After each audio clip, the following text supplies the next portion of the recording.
Hello guys, this is your friend and we are back with a new fanfic.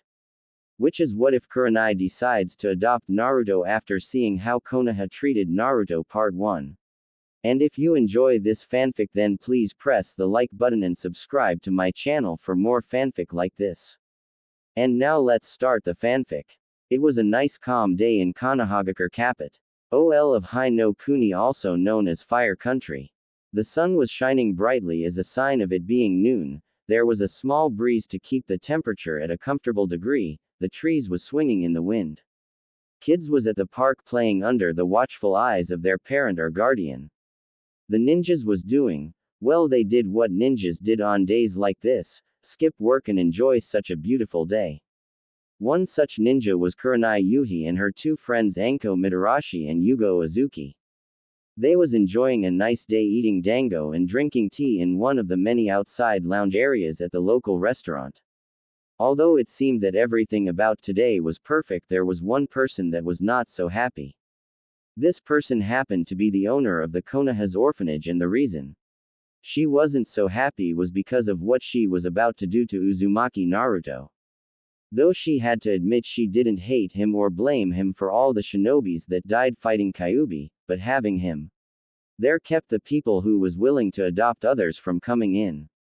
She thought of ways to get him out without getting into much trouble, because if kids wasn't adopted soon then the orphanage would run out of money and all the kids would be out of a place to stay, so in her mind it was easy get him out and everyone else would be saved from living a life on the streets.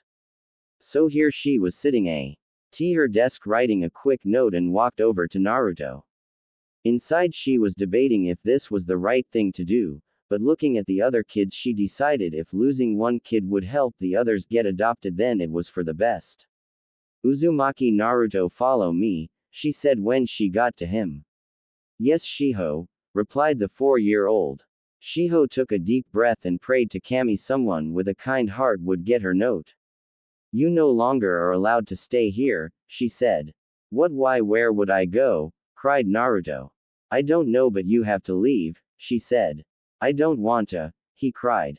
Goodbye Naruto, she said, pushing the note in the back of his orange coat while shoving him out of the orphanage. I hope you find a good person to take care of you, she whispered when she shut the door. Naruto looked back at the door and blinked away his tears, trying not to cry. He couldn't understand why Shiho would put him out. She was always nice to him, so it didn't make any sense to him. He turned away and started to walk wherever his feet led him. He moved out of the way of anyone who was coming towards him, thankful that it was still noon and not many people was out. He walked turned random corners not knowing where to go or how to get to the Hokage's office. He stopped and looked across the street from him and saw 3 women eating something. One had black hair, and looked to him like a dress made out of bandages. The second had purple hair that was sticking up and she had on a long brown coat that was all he could see of her. The last woman also had purple hair and was wearing an all-black outfit.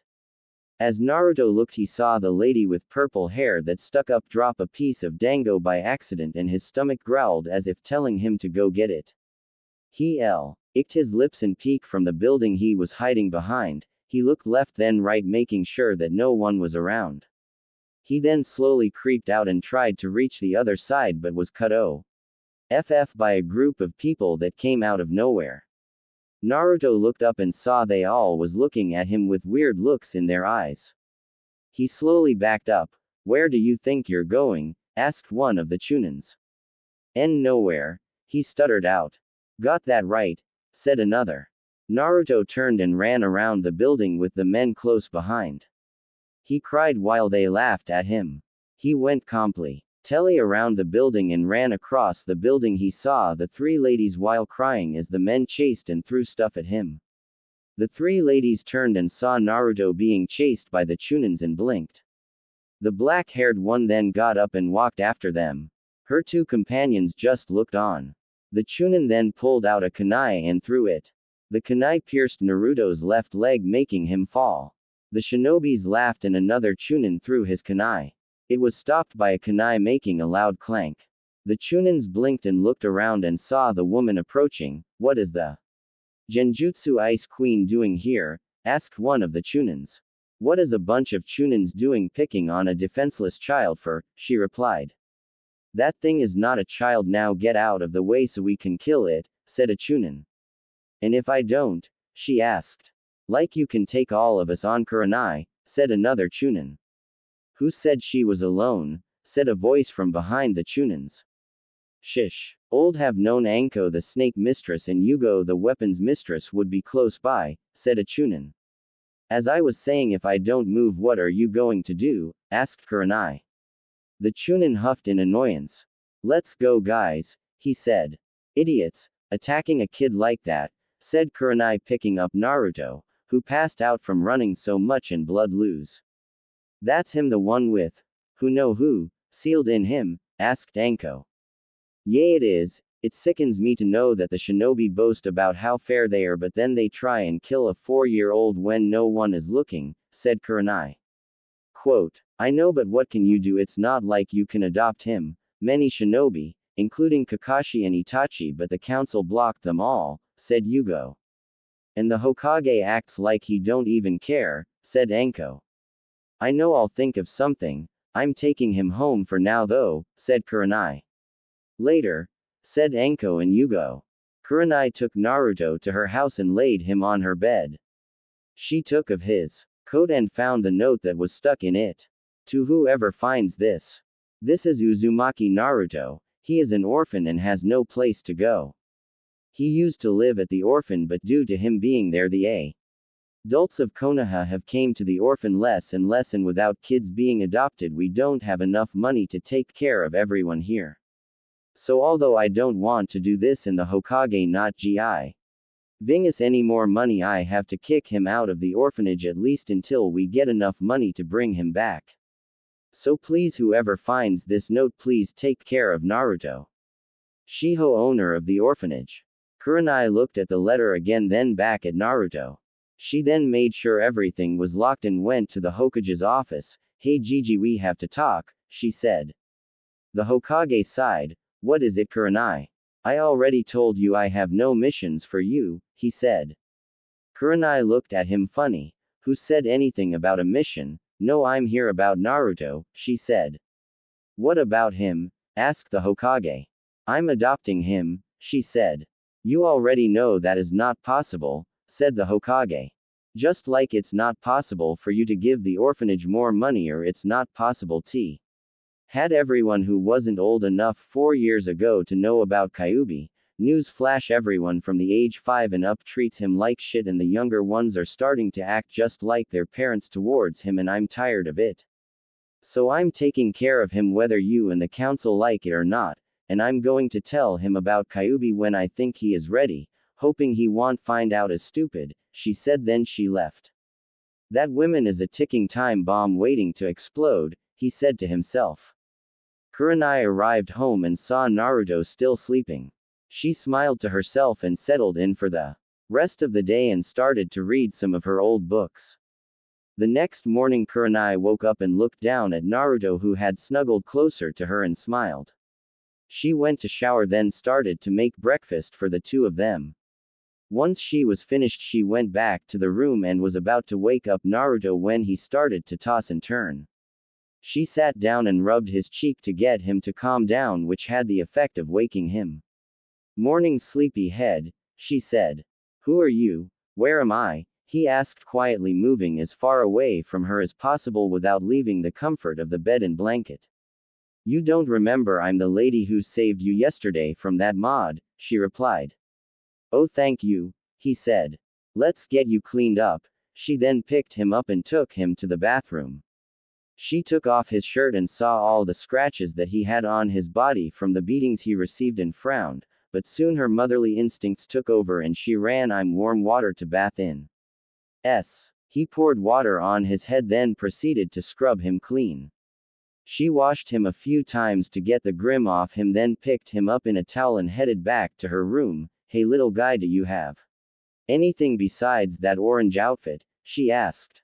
No, Shiho only bought me new clothes when the ones I had was too messed up to wear, he said.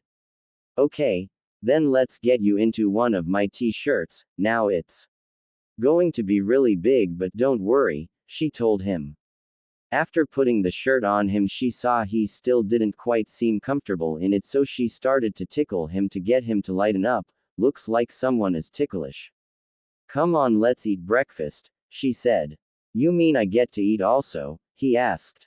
They didn't feed you at the orphanage? Kurenai asked. No, only Shiho would give me food. The others would just hand me scraps when everyone else was done, said Naruto. He looked up into her intense red eyes and flinched as they wasn't as inviting as they was before. I see, well, here you can eat as much as you want, said Kurenai. After both had their fill on the food, Kurenai put the rest into the fridge for later. She then led him out the small apartment she lived in and walked out north the street with him proudly on her back while he laughed away, swinging his legs side to side while his hands was gripped tightly on the front of her dress. Anyone who looked at her thought she was a different person, but none thought to say or do something that would make them think otherwise. Well, almost no one. What is this? Why are you carrying that demon brat? Yelled a Junin. Kurenai stopped and turned to him. Her eyes went back to her Ice Queen appearance. You have 10 seconds to get out of my sight or I will kill you, she said. I asked you a question, he said. A kunai flew at high. Ripping through his skin on his left arm. You have 5 seconds now, she said. Bitch. Then he jumped onto the nearest roof and headed towards the hospital. Miss, what is that word he called you? Is it your name? Asked Naruto. My name is Kurenai, and that word he said, I never want you to repeat it, she said. Okay, I promise, he said. Good, a person never breaks their promise. Now let get you some clothes, she said. Kurenai and Naruto was in the shinobi shop looking for clothes. She had Naruto try on multiple styles of clothes, but the only ones he liked was the ones that was similar to the clothes that Anbu wore. She couldn't even get him to try on other styles of clothes. So she settled for buying him Anbu-style clothes. All was in orange, which also confused her. After she paid for them, she put him back on her back and headed out the store. Naruto was now wearing orange loose pants, an orange t-shirt and sleeveless jacket, with black shinobi boots. Kurenai looked at him. Naruto. Why would you only try on Anbu-style clothes? She asked. I saw some pictures of a Hokage and he wore this kind of clothes, said Naruto. So you want to be like that Hokage? Asked Kurenai. Yes, Naruto answered. Okay, it's going to take a lot of training, Kurenai said. Kurenai, the Hokage wants us in his office. Yugo is already there, said Anko, relieving Kurenai hands of some of her bags. Alright, let's go. Hold on, Naru-chan, Kurenai said. She and Anko then jumped onto the nearest roof and headed towards the Hokage's tower at full speed, with Kurenai holding onto Naruto's hands so he didn't fly off her back. Once they arrived at the base of the tower, Kurenai let go of his hands. Are you okay, Naru-chan? She asked.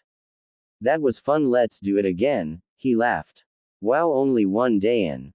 He already likes you, said Anko, leading them up to the Hokage's office. Naru-chan, wait here for a minute, okay, said Kurenai. Okay, nice lady, said Naruto. Anko. Kurenai, thank you for coming, said the Hokage. Not like we had much a choice, said Anko. Maybe, but I had you three come here because Kurenai brought to my attention yesterday that she was going to be taking care of Naruto and T. Here was nothing I can do to stop her, said the Hokage. Yes, and I still stand by what I said, said Kurenai. So here is my proposal. Kurenai can adopt Naruto if Yugo joins the Anbu and Anko joins the interrogation and assassination team, said the Hokage. You're blackmailing us? Asked Anko. The Hokage just shrugged. It's fine with me, I was thinking about joining anyway, said Yugo. I'll do this only if we get to train him how we want and I get to let anyone I want sign the snake contract, said Anko. Fine, said the Hokage. Okay, then I'm your new interrogation and assassination member, said Anko. Also, Morino Ibiki is currently the head of the team, said the Hokage. So where are the papers? Asked Kurenai. Huh, was Sarutobi's smart reply. The papers so I can officially adopt Naru-chan, said Kurenai. Oh, right here, I just need your signature and his, said the Hokage. I'll get him, said Anko, walking to the door. Gaki, you can come in now, she said, opening it for him. Naruto, how are you? Asked the Hokage. I'm fine, Gigi, that nice lady was keeping me safe, he replied. That's great, but I need you to put your name on this, said the Hokage. Okay, what is it? He asked, writing down his name sloppily. It's adoption papers, the old man replied. What's adoption? Asked the 4-year-old. It means I'm your cousin, said Kurenai. Really? Why would you want to be my cousin? Everyone else beats on me. Why are you different? Said Naruto, looking like he didn't believe her. Naruto, do you not want me to adopt you? I thought you would like tea. Oh, be my son and get to live with me and eat how much you want and bath in the warm water, said Kurenai, hurt that he didn't think she would want to adopt her, and it was evident in her eyes and her tone. You're not trying to trick me, are you? He asked. What? Why would I do that? You're such a good boy, she said. Okay, I want to be your son cousin, he said, hugging her legs. I'm glad. I thought you wouldn't want to, she said. I hoped you would be my cousin when you saved me and let me stay with you, he said. This is all good that you two get along, but if you don't mind, I have work to do, said the Hokage. Let's go, Naru-chan, we have a few hours to do whatever you want, said Kurenai. Really, can we go to the park? Asked Naruto. To the park it is, said Kurenai. What about your bags? You can't walk around with them all day, said Anko. Can you take them back to my apartment? Asked Kurenai. What the hell, I'm not your personal servant, said Anko. I'll let you play with Naru-chan, said Kurenai. Anko just looked at her. Fine, what do you want? Anko whispered in her ear. You can't be serious just to take a few bags to my apartment, said Kurenai. Please, your apartment is on the other side of Konoha, said Anko. Fine, I'll do it, said Kurenai. Okay, good, and this only stays between you and me, Anko said, walking away from Kurenai, Naruto, and Yugo with the bags of clothes Kurenai bought for Naruto. What was that about? Asked Yugo. It's what she asked me to do for her, taking Naru-chan's clothes to my apartment, said Kurenai. I know that. What did she ask you to do? Said Yugo. I can't tell you, she just said it stays between me and her, replied Kurenai. You two are impossible, said Yugo. Just ask Anko what she wants me to do, said Kurenai. Let's go, cousin, before the people get there, then I can't go to the park, said Naruto. Okay, Naru-chan, we are going and no one will tell you you're not allowed in the park, said Kurenai. As soon as they reached the park, Naruto let go of Kurenai's hand and ran towards the slide. He went down it a few times while Kurenai and Yugo talked. Anko joined them a few minutes later. After Naruto went down the slide 10 times, he ran to the swing set. He looked at it. Cousin, what's this? He yelled, pointing to it. It's a swing, you should try it, Kurenai told him. He climbed up on the say.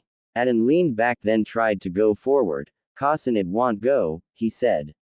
I'll push you. Kurenai then got up and started to push Naruto on the swing.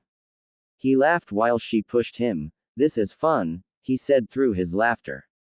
And Anbu came up to Kurenai and whispered to her, okay, Naru-chan, we have to go, cousin have to work, she told him, picking him up off the swing set. What, no, cousin, don t go, he said, wrapping his arms around her neck.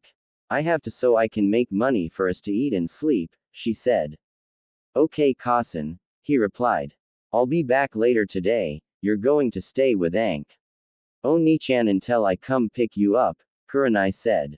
Naruto ran across the park and jumped on Anko. Ni-chan, what are we going to do while cousin is at work, he said. How about I teach you to read and write, said Anko. Really? Said Naruto. Of course, let's go to my house so we can get started, Anko said. I'll be back to get him after my mission, Anko, said Kurenai. Anko led Naruto towards her apartment. While they walked, Naruto danced around her in circles. Ni-chan, don't you have to work like cousin? Asked Naruto. No, Naru-chan, I don't have to work today, Anko replied. Naruto continued to run up ahead of Anko while playing in the streets of Konoha. He turned a corner and was hit in the head by something. Ouch, he said, rubbing his head. He looked around and saw 2 scrolls. He picked them up and opened them. He looked at the pictures, then at the words, and was confused. He then remembered that he couldn't read yet, so he closed them back. Hey Naru-chan, what you got there? Asked Anko as she stood at the corner. I think they are stories because they have pictures in them, he said. Where did you get them from? Asked Anko. They fell out the sky, he demonstrated with his arms. Then hit me on the head, that hurt, he said. Let me see them, Anko said. He handed the 2 scrolls to her. Naru-chan, these are jutsus, she said. What is a jutsu? He asked. It's something that ninjas use, kind of like powers, she said. Cool powers, I want powers, he said. It's not powers. She then thought for a minute. Let's get to my house, then I'll explain it to you. She then picked him up and shunshin to her apartment. She sat him on the couch. Now listen carefully, Naru-chan. A jutsu is something that all ninjas are able to do. They are kind of like a power. In order to do jutsus, it takes years of training, said Anko. That sounds boring, said Naruto. Anko looked at the scrolls. You want to know what they are? She asked. Okay, he replied. The Saint one is a copy of wind jutsus that are only found in Suna. The second is lighting jutsus found only in Kumo, she said. Wind sounds lame, but lighting is scary, he said. Well, you know, Naru-chan. There is a rumor that Suna shinobis are able to use wind jutsus to fly, she said. Really, that's so cool, Ni-chan, I want to fly, he said, jumping up and down on the couch. So if I teach you, will you behave? She asked. Yes, Ni-chan, he said. Okay, first you have to learn to read and write, proper manners, to use chakra, and how to address people of importance, she said. Okay, Ni-chan, I'm ready to start. What first? He asked. Let's start with reading, writing, and learning about chakra, said Anko.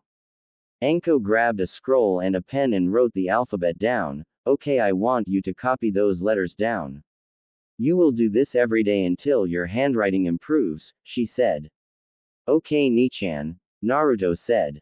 While you're doing this, I'm going to explain what chakra is. She then proceeded to tell him what chakra was, how it was accessed and used to perform jutsus. After a few hours, there was a knock on her door. Hold on, Anko said. She slid a pillow under Naruto's head in replace of her lap, then walked to the door. Sorry it took so long, I had to replace my lap with a pillow, she said, opening the door. That's fine, Anko, said Kurenai. She walked into the apartment and looked around. What's all this? She asked.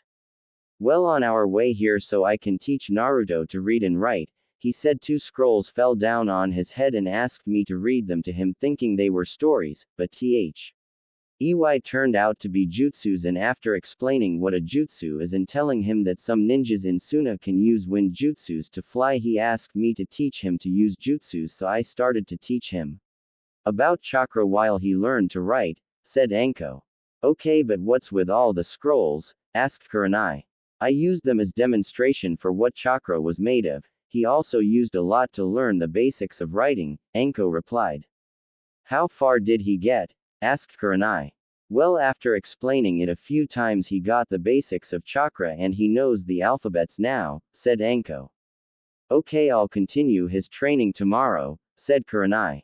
You can stay here as you want instead of risking waking him up, said Anko.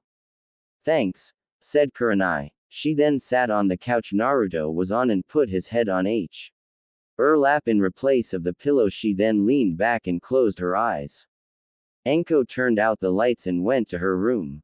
So what did you think? Was it good, bad, okay? Tell me what you thought. Any ideas or pairings you want to see, tell me. Over the next year, Kurenai, Anko, and Yugo taught Naruto how to access his chakra, how to read, write, learned how he was supposed to act at important events, and about the history of Konoha. 3 months after he started to learn about chakra and learned that the Yondaime was the best seal master ever, he asked to learn seals, so they started to buy scrolls to teach him from. Towards the end of his first year of learning, he knew how to write basic storage seals, though he didn't have the control of his chakra to use them properly.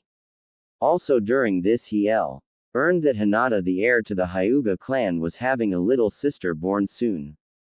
He didn't know why this was important that they went to congratulate them on having a baby, but did it anyway. Days after the birth of Hanabi Hyuga, Kurenai told him they was going to a funeral. He didn't know what a funeral was, but his cousin told him this was important and he had to behave or he would be punished. They arrived at the funeral. He was dressed in all black like everyone else. He looked around and saw a girl sitting by herself in the back. He walked to join her. "Hello, my name is Naruto Yuhi," he said. She looked at him. "I'm Hi Hinata Hi Hyuga," she said while crying. "I don't know who died, do you?" he asked. "My cousin," she cried out. Naruto was quiet for a minute. Renee was about to move him away from Hinata so she can be by herself until he started to talk. "You're lucky," he whispered just loud enough so only Kurenai and Hinata could hear. Hinata gasped. "Oh, how am I lucky," she stuttered out. "Because you know your cousin, you know what she looked like, how her voice sounded, you have memories of your cousin, but me, I never once got to see my cousin, she died giving birth to me. And my Otusan also died before I was born. You have memories to remember your cousin by, I don't, I have to go by stories," he said sadly, then he perked up, "but that's okay because now I have a new cousin Kurenai, she adopted me, so now I know what you felt like when you was with your cousin, you just have to remember those times when you get down and do everything you can to make your cousin proud of you," he finished. Kurenai smiled when he finished. Hinata just looked at him. "Thank you Naruto-san, you really helped me see that not everyone gets to see their cousin. I'm just being selfish, I should be happy of the time I got with her," Hinata said. Hinata looked up to her Otusan. "Naruto-san, how did you think of all that?" she asked. Naruto smiled. "I heard cousin tell that to some girl whose mother died. I memorized what she said because it made that girl feel better. I thought it would make you feel better," he said. "Thank you, it did. I'm going up to sit with my Otusan. I hope one day we can be friends Naruto-san." She then walked up to sit next to her Otusan. He looked down to her, surprised that she came this close to her mother's dead body. "Are you okay, Hinata?" he asked. "Yes, Otusan. I just had to realize that not everyone have a cousin to spend time with. I just have to remember those times and try and make her proud," Hinata said. Hiyashi smiled. "Just do your best. And I know I don't say it, but I'm proud of you and always will be. Remember when I talk negative, that's because how I was raised and I'm trying to motivate you," he said. Kurenai pulled Naruto onto her lap. "You did a good job Naru-chan," she told him. "Cousin, what's it like to lose someone?" he asked. Kurenai thought about it. "I hope you never have to know what that pain feels like, baby," she said. "Cousin?" he said. "Yes," she replied. "What was my real cousin like?" he asked. "She acted just like you do. Always full of energy, always wanting to learn, get stronger, help anyone she could. And beautiful," Kurenai said. "Like you?" Naruto asked. Kurenai just smiled. "She was my Junin sensei when I was a genin," she said. "Cousin, do you have anything that was my real cousin?" he asked. She thought about it. "Actually I do, but you have to earn it first," she said. "Okay cousin, I hope Hinata-chan is going to be okay," he said. "Cousin, is my real cousin in here somewhere?" he asked. "Yes, I'll bring you to see her grave one day, but not today," she said. A week later, Naruto was walking to eat lunch with Yugo. They just finished part of their Kunai and Senbon training and she was treating him to lunch anywhere he wanted. The 5-year-old boy ran happily as he led Yugo to the ramen stand. He was a few steps in front of Yugo when a scroll fell and hit Naruto in the head. Again. Naruto rubbed the offended spot while picking up the scroll. Yugo jumped on the roof of the building the scroll fell from and didn't see anyone, so she dropped down and walked to Naruto. You okay, Naru-chan? She asked. Yes. He held the scroll so she can read them. Yugo took the scrolls and opened them. After reading them, she looked at Naruto. Well, someone gave you sealing scrolls. We will work on them later, she told him. Okay. Do you know who? He asked. No, they was gone before I saw who did it, she replied. Tsunade and Shizune was sitting at a casino in the middle of tea country. As Tsunade was deciding what game she wanted to play, Jiraiya came up to them. How have things been? He asked, sitting across from Tsunade. As well as things can for a senin who hasn't betrayed their village, Tsunade replied. That's good. Have you been back to the village? Jiraiya asked. Why should I go back? Last time I went the council banned anyone from trying to adopt the Gaki, Tsunade said. Jiraiya nodded, knowing what she was talking about. I know, but things have turned around for him. You should go see, he said. Maybe I'll check it out, Tsunade said. Just make sure you don't get caught. You know how sensei is, Jiraiya said. Yeah, I know, he's still trying to get me to come back to teach medics, Tsunade said. Maybe you should. It will give you the money to pay off your debt, Jiraiya said. I have another idea to pay it off, she said, looking at Jiraiya. I don't like the way you're looking at me, Jiraiya said. Hey, what are you two talking about, and who is the council preventing you from adopting? Shizune said as she was confused by what they was talking about. Tsunade looked at her. Don't worry about that right now. Maybe one day you will meet him, she told her. Now Jiraiya, how have the book sales been? She asked. Great, my last book sold 1 million copies in 2 months, he said. Good. Let's make a deal, she said. What type of deal? He asked. Tsunade looked at Shizune. Can you leave us for a minute? She asked. Sure. Shizune walked away. Kurenai was standing in the forest of death with Naruto. Now I know usually we train at home or at Yugo's house, but now we need more space, and this is technically owned by Anko and she let us use it, so for now on all your training will be held here, Kurenai said. Okay, Kasen, what are we going to do first? Naruto asked. Kurenai went into her pocket. I know you're learning snake style from Anko, but Yugo found a taijutsu scroll in the ANB U archive. It was developed by the Yondaime. The style is called Wing Tsun, and it basically uses your opponent's force against them, she told him. So with this style I will let my opponent attack for Saint and use that momentum to get the advantage, Naruto asked. Exactly, and when you combine this with snake style you will be hard to figure out. Now get ready, we are going to go over the first steps of the style, Kurenai said. A month later Naruto was started to get the hang of the first stage of learning Wing Tsun. Kurenai, Anko, or Yugo still haven't found out who drops those scrolls on Naruto's head, but they wasn't complaining since they all had something in them to help with his training, but still they at least wanted to know who was doing it. As they was walking looking for some thing to do, another scroll fell down directly in front of Naruto. Kurenai looked up and saw a green flash of cloth and jumped up onto the roof. As soon as she got there the person vanished without a trace. Damn it, she yelled. What's wrong? Anko asked, jumping next to her. I almost caught the person who keeps dropping those scrolls. I saw a green shirt or jacket when I got up here, they had just vanished, Kurenai said. Don't worry, we will catch them soon, Anko said. Kasen, what's this? Naruto yelled. Anko and Kurenai dropped down from the roof and looked at what was sealed in the scroll.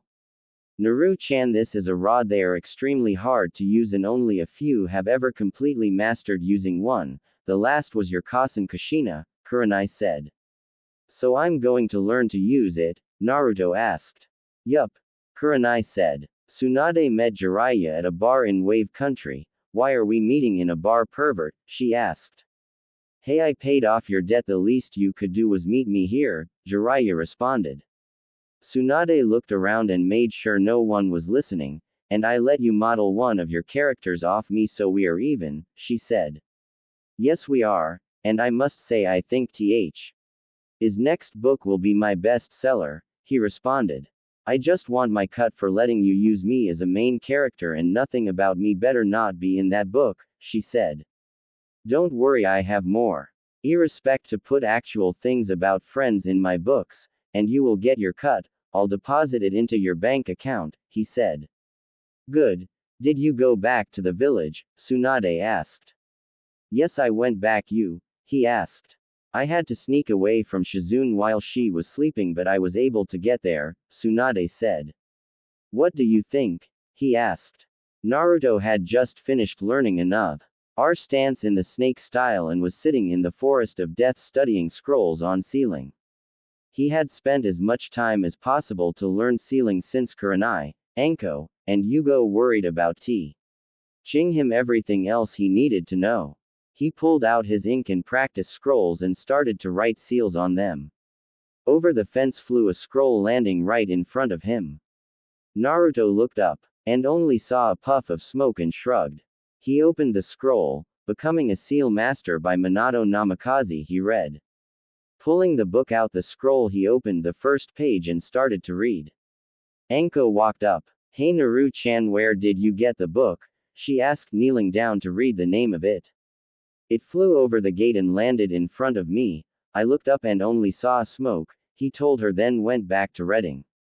I see, she said, getting up and walking out the gate. She looked around and but saw nothing that could give her a clue about who threw it. A week later, all three kunoichi eyes in Naruto was in the Hokage's office. What do you want, Gigi? We got training to do, Kurenai said. I realize that, but I have been getting complaints that scrolls have been coming up missing, the Hokage said. And this has what to do with us? Anko asked.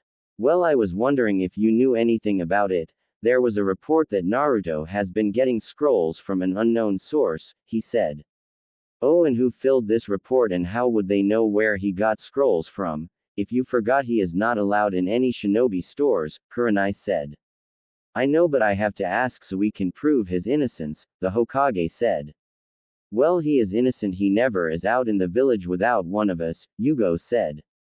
Okay, well, I'll let you get on with your training, but if you see anything T will help us solve this, let me know. So far the only scrolls that have been taken are E rank, but we don't want anyone thinking they might have the chance for something bigger, the Hokage said. We will keep an eye out, Kurenai said, walking out the door. Naruto was getting ready for his second birthday with his three guardians. Although Kurenai was his official cousin, he felt like Anko and Yugo was also his cousins. They all even moved into a house that they had built outside the Forest of Death. A lot of council members complained, but they was quieted down by the clan heads of Hiashi, Sume, Shibi, Shikaku, Inoichi, and Chuza. Even with the Uchiha backing, having Naruto removed from the three kunoichi's protection, the elders wasn't able to get enough backing to force the removal, NLY, because most the shinobi force thought it was a good idea for him to have parents, and the Anbu more specifically prevented the council from doing anything by backed him being raised by the 100%. Naruto walked down the steps in his normal attire of all orange clothes and went to eat breakfast like normal. As he sat down, Kurenai looked at him. So Naru-chan, what do you want to do for your birthday? She asked. Naruto thought, well, it would be nice if I had some friends, he said. The three nodded. Leave it to me, Kurenai said. Okay, what else? Anko asked. Well, a party would be great, but it's not enough people to have one, so I guess ice cream and cake, he said. Consider it done. Now let's go, Naru-chan, it's a great day and you should have some fun before that festiva. I'll start, Yugo said, leading outside once he was finished eating. Yugo-kasan, what's that festival for and why don't I ever get to go? He asked.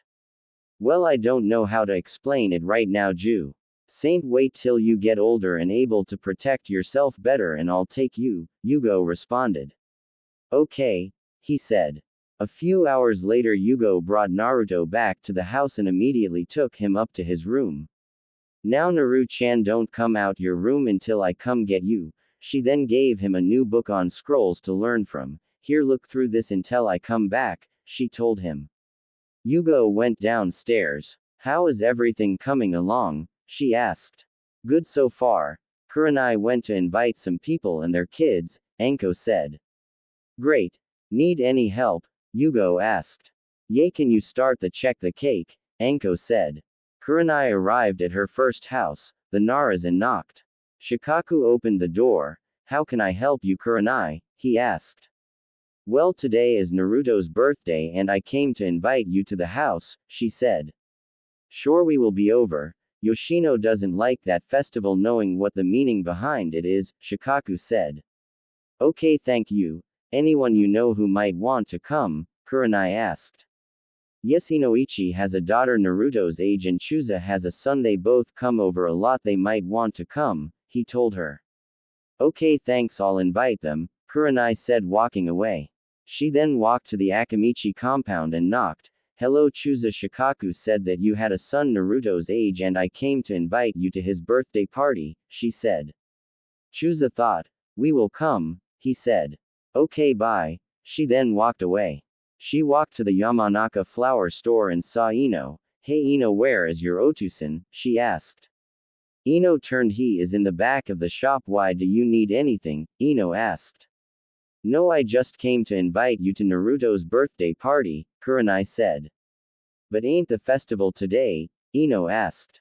Yes, it also is his birthday today. He never had a party, so I decided to give him one, Kurenai said. What, how can he never have had a party before? Ino asked, astonished as she remembered the many birthday parties she had. Well, I adopted him 2 years ago, Kurenai said. Oh, Ino thought. Hold on, I'll ask Otusan, she said. She ran into the back, then came back a few minutes later. He said he will bring me, Ino said. Great, he knows we re my houses. Kurenai then walked out of the shop. She arrived at the Inuzuka compound 10 minutes later. Hey Sum, I came to invite you and your 2 kids to Naruto's birthday party, she said. Sum thought, I'll try and get there. But Kiba really likes that festival for some reason. Hana hates it, says it's pointless and something about seeing a kid beat at it, Sum said. I see. Well, if you want, you can drop Hana off, then take Kiba to the festival, then come by later with him, Kurenai suggested. I will do that, Sum said. Great. Now I have to go to the Hyugas, Kurenai said and left. She arrived at the Hyuga compound and was surprised to see Hiyashi standing there as if he was waiting for her. You finally came, he said. You was waiting for me? She asked. Yes, I've been waiting for you to come by ever since Naruto and Hinata met at the funeral. She has been wanting to play with him for some time, but with Hanabi I don't have the time to take her to your house, he said. I see, well, I apologize for that. But I came to invite you and your kids to his party, she said. I figured as much, but I must decline as I have a lot of work, but if you want you can take Hinata and Hanabi with you and I'll send a Hyuga guard to pick them up at 9 inches, he said. Kurenai looked at her watch. That gives them 3.5 hours to play. I'll take them with me, she said. Great. I'll go get them, he said, walking into the compound. Soon Kurenai had both Hinata and Hanabi. After a visit to the Aburame compound they walked to her house. Kurenai, Hanabi, and Hinata arrived at the house. Hold on Hinata, let me make sure that Naru-chan is dressed properly. Kurenai then put Hanabi down so she could walk around and went upstairs. She came down a few minutes later. Okay Hinata, you can go up. His door is the one that's open, she told her. Hinata walked upstairs and knocked on the open door. Naruto looked up at her and smiled. Hello, want to play with me? He asked. Yes, she replied. Naruto went into his chest that was by his closet and opened. Come on, I have a lot of things to play with, he said. Hinata walked into the room and over to the chest and looked. Wow, this is a lot, she said. Don't you have toys? Naruto asked. Oh, I have some toys actually. Me and my Imouto have an entire room for our toys, she said as she pulled things out to play with. Soon the other kids started to arrive. Whoa Hinata, I didn't know you would be here, Ino said from the door. Hinata looked over at her and smiled. Hello Ino, she said. Hey, you want to play with us? Naruto asked to the 4 kids at his door. Sure, Choji said, walking in followed by Ino, Shikamaru, and Shino. Soon Hana arrived and said goodbye to her cousin and Otuto. As directed by Yugo, she walked upstairs to Naruto's room. She looked around. Well, hello everyone, I'm Hana, she said. Naruto looked at her. Hi, I'm Naruto. Want to play with us? He said. Sure. She walked in the room and they started to play Shinobi. They all picked their favorite character and started to act like well Shinobi. An hour later, Yugo came up. Having fun? She asked. Yes, Yugo-kasen, Naruto replied. Good, now come downstairs, dinner is ready, she said. They walked downstairs with Yugo behind them all when there was a knock at the door. Coming, she said. Yugo walked and opened the door. I'm back. Kiba got hungry and bored without Hana, Sum said. Well, come in, we was just about to serve dinner, Yugo said. They all walked into the kitchen and saw all the adults sitting at the table. Well, form a line and wash your hands, then come to me and Anko to get your food, Kurenai said. 9 came and everyone started to leave. The Hyuga guard came and picked up a sleeping Hanabi and tired Hinata. Kurenai took Naruto to bed and tucked him in. After picking up the toys, she closed the door and walked downstairs to the kitchen where Yugo and Anko was cleaning up. She sat down. That was a great party, she said. Yes, it was. Even if he didn't any presents, he made some friends and that's all that matters, Anko said. I think him getting friends is enough of a present in his eyes, Yugo said. Yes, I'm actually surprised everyone showed up though with the festival and all, Kurenai said. Me too. I know Ino loved that festival, even if she don't know what it's for, see. Hoji and Kiba are the same, Yugo said as she remember watching them play at the festival. Well, hopefully next year he will get presents, Anko said. Hopefully. Well, I have to get going, you know. How people get after the kids are gone at that festival, Yugo said. How can we forget? They tried to break in the last house I bought, Kurenai said. We know, that's why we decided to move in together, Yugo said. Then she left. Anko looked around. She got out of cleaning again, she said. Stop complaining. Naru-chan is sleeping and we finally got the night to ourselves, Kurenai said. Anko kissed Kurenai. You're right, let's hurry and clean up and get to my room, she said. 3 months later, Naruto stood in front of Kurenai. Okay, Naru-chan, show me what you learned so far in taijutsu, she said. Okay, Kasen, Naruto responded. Naruto got into the standard snake-style stance. Kurenai got into her taijutsu stance. Naruto ran up to Kurenai and stopped when she was within his reach. Ku. Renee swung at him, which he spent to the side and dodged and hit her with a left elbow in her side. Kurenai then did a spin kick at his head, which he ducked under and punched her in the back. This continued for 2 hours, with Kurenai steadily getting faster in her attacks. Soon Kurenai stopped. That's enough, Naru-kun, she said. So how did I do? He asked. Good, but you're still too slow, Kurenai said. How do I fix that? Naruto asked. I'll start the training tomorrow. For now, don't worry about it, Kurenai said. Yugo walked up. Time for weapon training yet? She asked. Yes, I'm going to start his speed training tomorrow, Kurenai said. Okay. Get ready, Naru-chan, Yugo said. Okay. Naruto unsealed his rod from the scroll and got into his stance after he was able to stand. Good. Your stance has less flaws in it than last time, Yugo said. They attacked him without notice. Danzo, Homura, and Kaharu was sitting in a secret chamber. We need to get those 3 away from Kyuubi Gaki so I can take him and turn him into our weapon, Danzo said. Yes, we do, but nothing we have tried have worked, Kaharu said. I know. Any other ideas? Danzo asked. How about sending them each on missions? Homura asked. Why didn't we think about this earlier? Danzo said. They walked out chamber. Kurenai was in the Hokage's office. I have an A-ranked mission for you, he said. What kind? She asked. Infiltrate, seduce, and eliminate, he said. Would I have any experience in these types of missions? Kurenai said. I know, but most of our Junins are out on missions. And you're the only one left. You will be able to get into Kiri unnoticed, he told her. Fine, when do I leave? Kurenai asked. Immediately, the third responded. Kurenai nodded and walked out. 2 days later, Anko was in the Hokage's office. Anko, I have a infiltrate and assassinate for you, he said. Rank? She asked. S.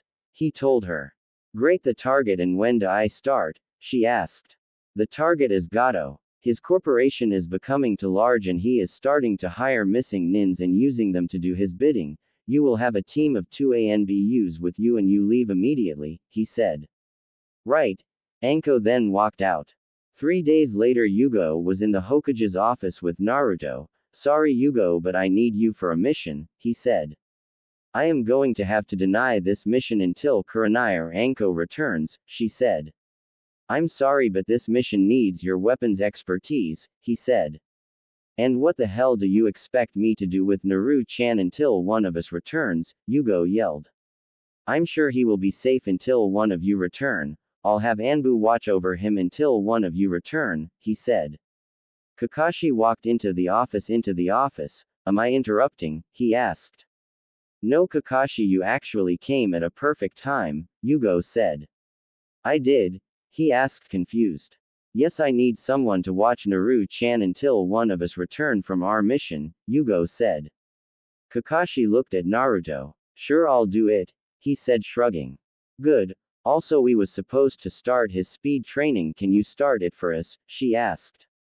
Sure, Kakashi said. Good, now that we have taken care of that, you leave immediately, Yugo. The three then left the office.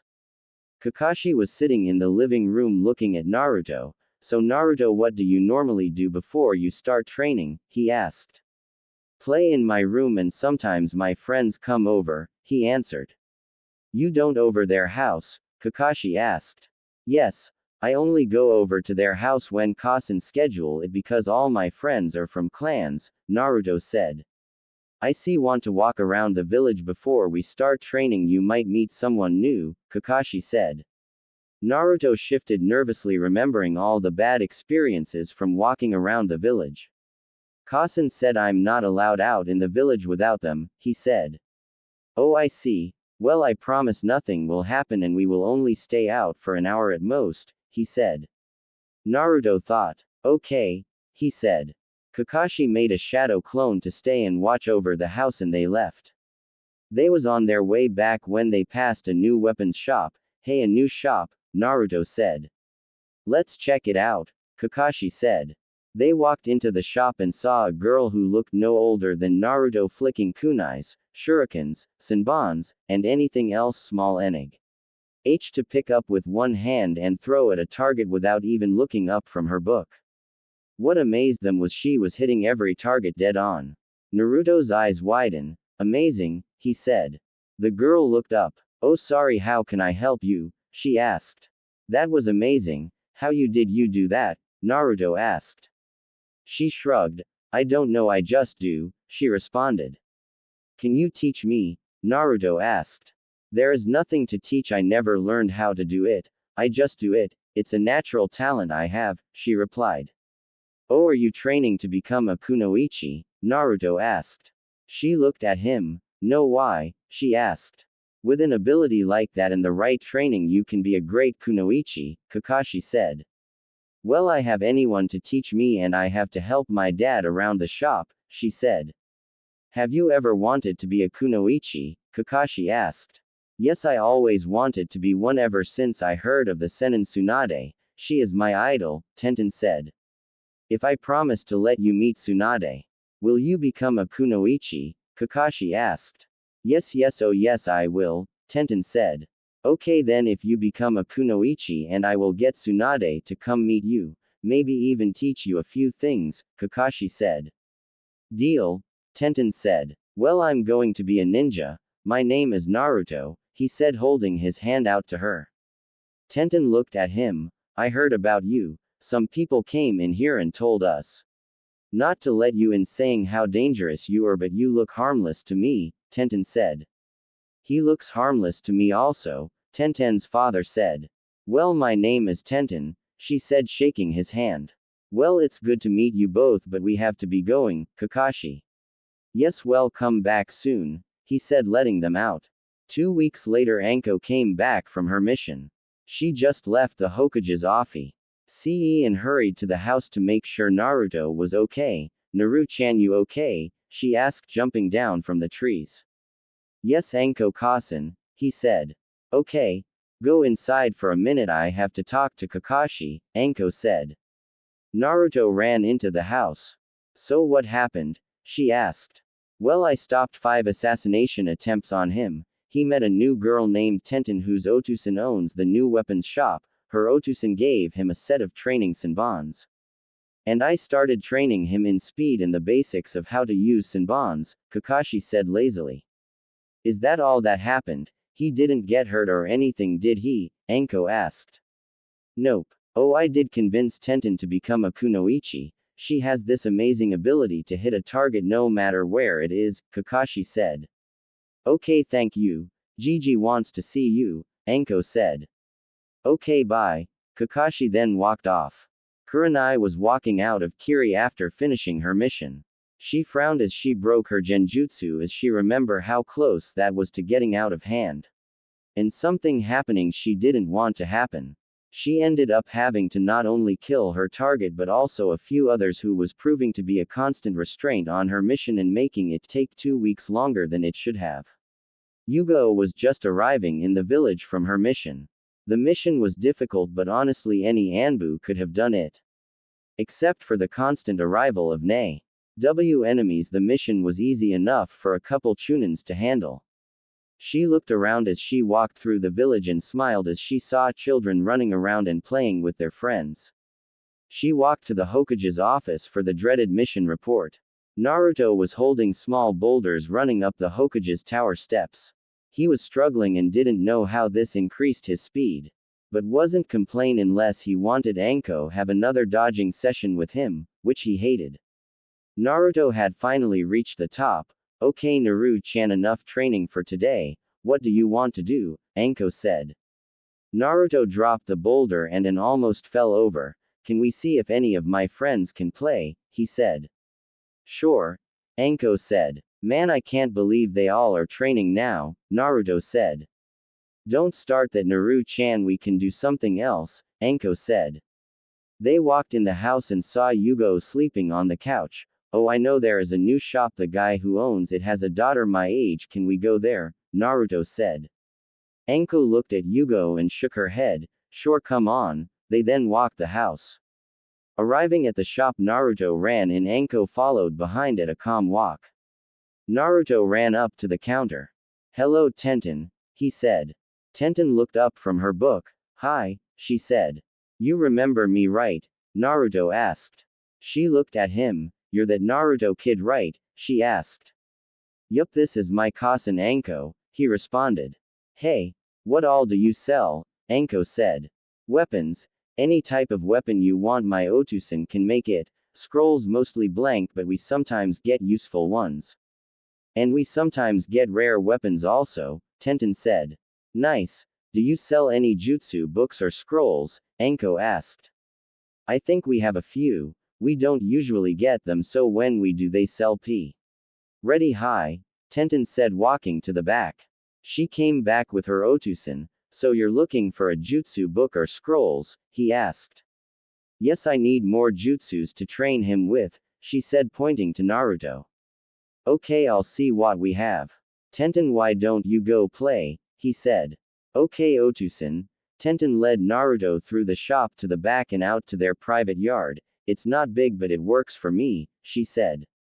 Naruto looked around. This is great. What do you want to play? Naruto asked. Usually I'm by myself, so I just practice so I can meet Tsunade like that one-eyed guy said, Tenten said. Oh well, we can train a little or play a game, Naruto said. Tenten thought. I know, let's see who can hit the most targets, she said. Naruto and Tenten started to run around the yard throwing Tenten's practice kunais that her Otusan gave her. An hour later Anko and Tenten's Otusan came back there. Wow, she is good, Anko said. I don't know how she does it. She can hit any target she wants, he said. Has she had any training? Anko asked. Nope. Her cousin was a kunoichi but she died on a mission, he replied. Oh well, she should think about getting proper training, Bako. Say although she is good at throwing weapons, the way she throws them she should hit only half at most, Anko said. Oh so why does she hit them all? He asked. I have no clue but I know someone who. Might I'll send her over Genki, Anko said. Okay well send them by, Genki said. I will Naru-chan time to go, Anko said. 2 months later Yugo finally made her way to Tenten's shop. Hello I'm looking for Tenten, she said. Genki looked up. And who might you be and what business do you have with my daughter? He asked. Oh well I'm Yugo weapons expert of the Anbu and I was told by Anko T.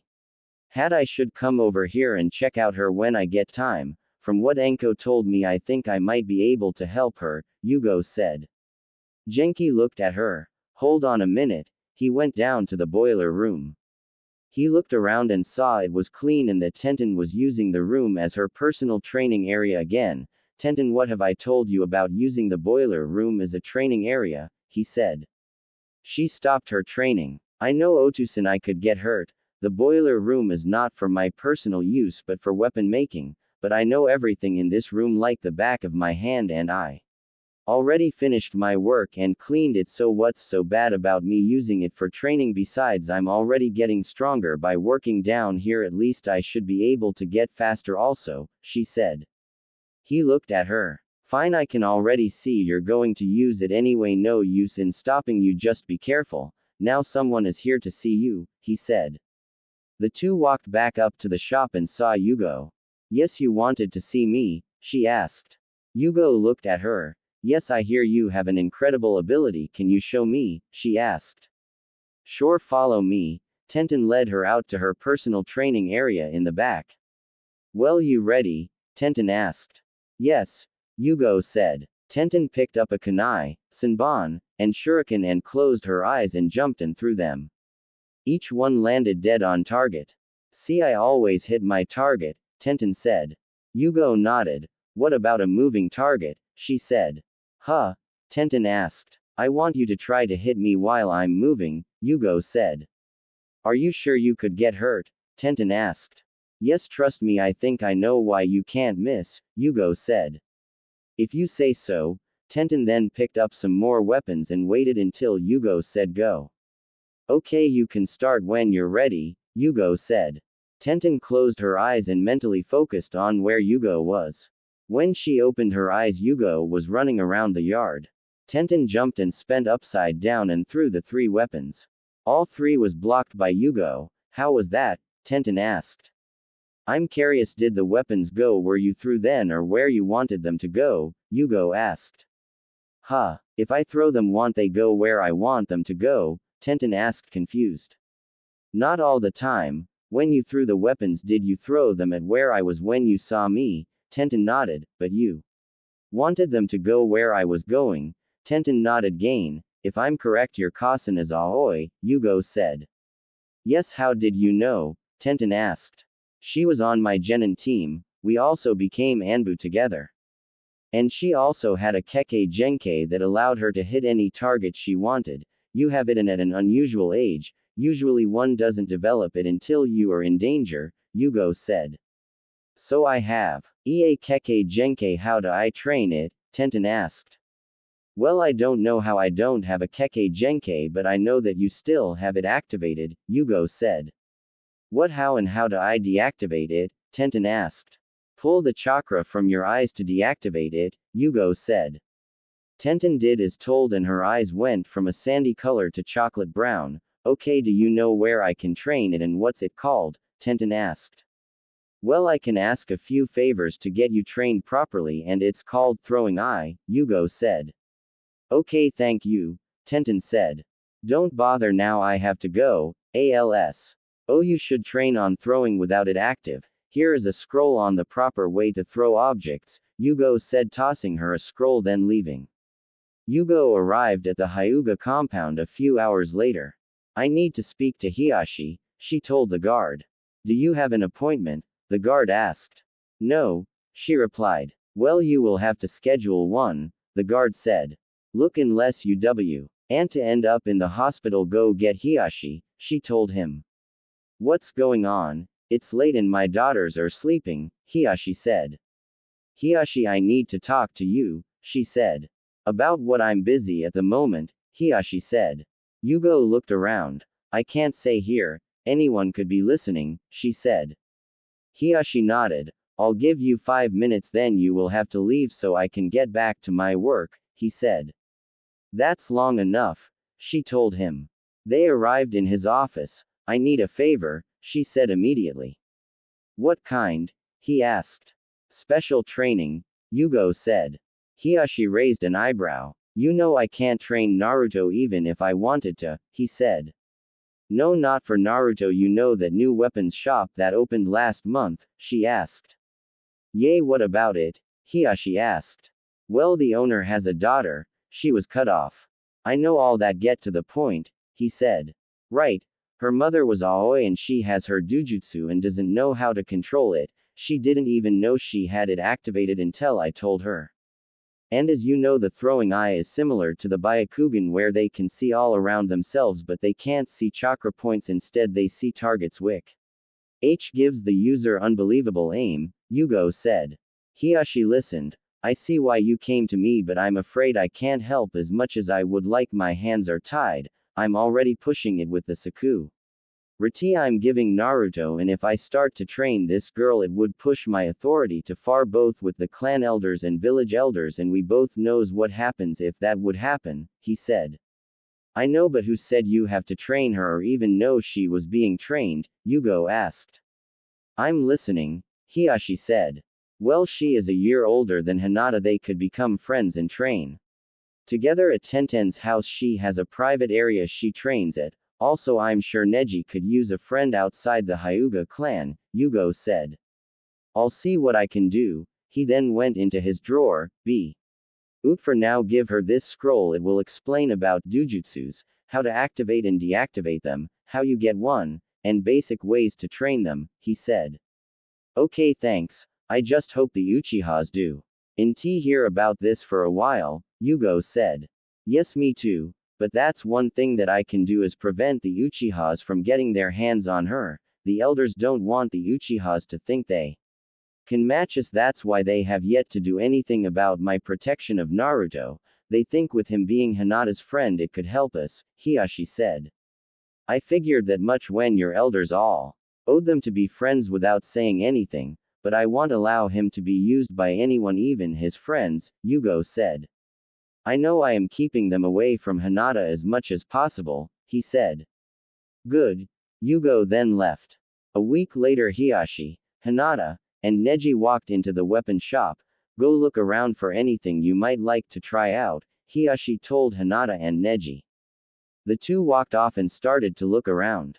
Neji didn't like the main family as much as he did when he was a kid because of what happened to his Otusan, but after being explained and seeing the letter his Otusan wrote, he tried to forgive them. His mainly only talked with Hinata and hated the elders with everything he was worth, and the two had vowed to remove that seal anyway they can. To Hinata, Neji was like an older brother. He helped her when she needed it, trained with her when he was available, and even went with her on those boring gatherings every heir had to attend. As the two walked down the rows of weapons, Tenten came up to them. Can I help you find anything? She asked. We are just looking right now, Neji said. We are trying to find weapons we like, Hinata said. Maybe I can help, Tenten said.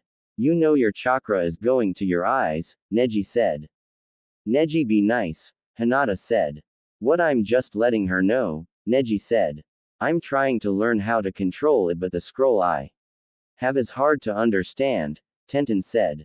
Maybe we can help, Hinata said. A year and 6 months have went by and Naruto was trained hard like always. Tenten also trained hard with Neji and Hinata to learn how to control her Kekkei Genkai. She had to start from the basics of chakra control, but owning a weapons shop meant that sometimes they got advanced chakra control scrolls, so within a year, she was able to increase her control on her chakra to the point where she could walk up walls and on water thanks to a scroll left behind Aa Junin, who came back a few hours later to get it, leaving T. Enten with plenty of time to copy it like she did every scroll for her own personal use. Tenten, Hinata, Neji, Kiba, Shikamaru, Ino, Choji, Hana, Naruto, and Shino all became good friends during that time also. The most shocking thing to Kurenai was that during that entire time Naruto didn't get any extra scrolls and he had learned everything they had to teach him, so they just worked on speed and chakra control. Tenten and Neji had started the academy and the rest was starting in a few months. Naruto was walking around with Kurenai, Anko, and Yugo as they was having family time since Littell. Why at least two of them was always away on a mission. During those missions the assassinations on Naruto doubled but was always stopped. This infuriated Danzo to no end. As they walked away from the weekly ramen lunch, a scroll dropped and hit Naruto on the head. Naruto picked it up, rubbing his head, and opened it. Inside the scroll was to their surprise two scrolls, one was for Rasengan and the second as chakra paper and instructions on how to start elemental training. The confusing thing about the second gift, as they started to call them, was that there was a total of 9 chakra papers and starting instructions. And each had a name on them. After checking around to make sure no one saw the scroll being dropped, they decided to give the chakra paper and instructions to whose name was on each scroll. After locating everyone and delivering the gifts, they continued on their family afternoon. They decided to go to the park. Just as they was passing the last building, 3 more scrolls fell down, each with the name, Hinata, Tenten, and Ino on them. Kurenai picked them up and decided to deliver them and catch up later. Kurenai arrived back at the park 10 minutes later. So what was in the scrolls? Anko asked while watching Naruto play around. They was beginner medic scrolls, Kurenai said. Who would give them medic scrolls? Yugo asked. I'm guessing the same person who gave Naru-chan the Rasengan and them those elemental papers and training instructions, Kurenai said. Which would also be the same person who gave Naru-chan all those scrolls in the past, Anko said. I don't think they are connected. Well, at least not in the way we think, Yugo said. What do you mean? Kurenai asked. Well, I'm thankful just like you are to whoever has been giving us those scrolls, but Ho would know Naru-chan that also knows medics, all his friends' names, the exact level that he is while we are training him, what size clothes he wears for those outfits he got on his birthday, and Rasengan, which is, as far as I know, is only known by the Yondaime and he is long dead, Yugo said. You're right, it might be more than we can figure out, or might not, Anko said. You're right, and if I remember correct, the Yondaime showed all his jutsus to his sensei and his students, so that would leave Kakashi and Jiraiya. As for medics, the medical field has been trying to get a Hyuga and Yamanaka for as long as we've been alive, and bringing in Tenten might have been a way to get Hinata and Ino.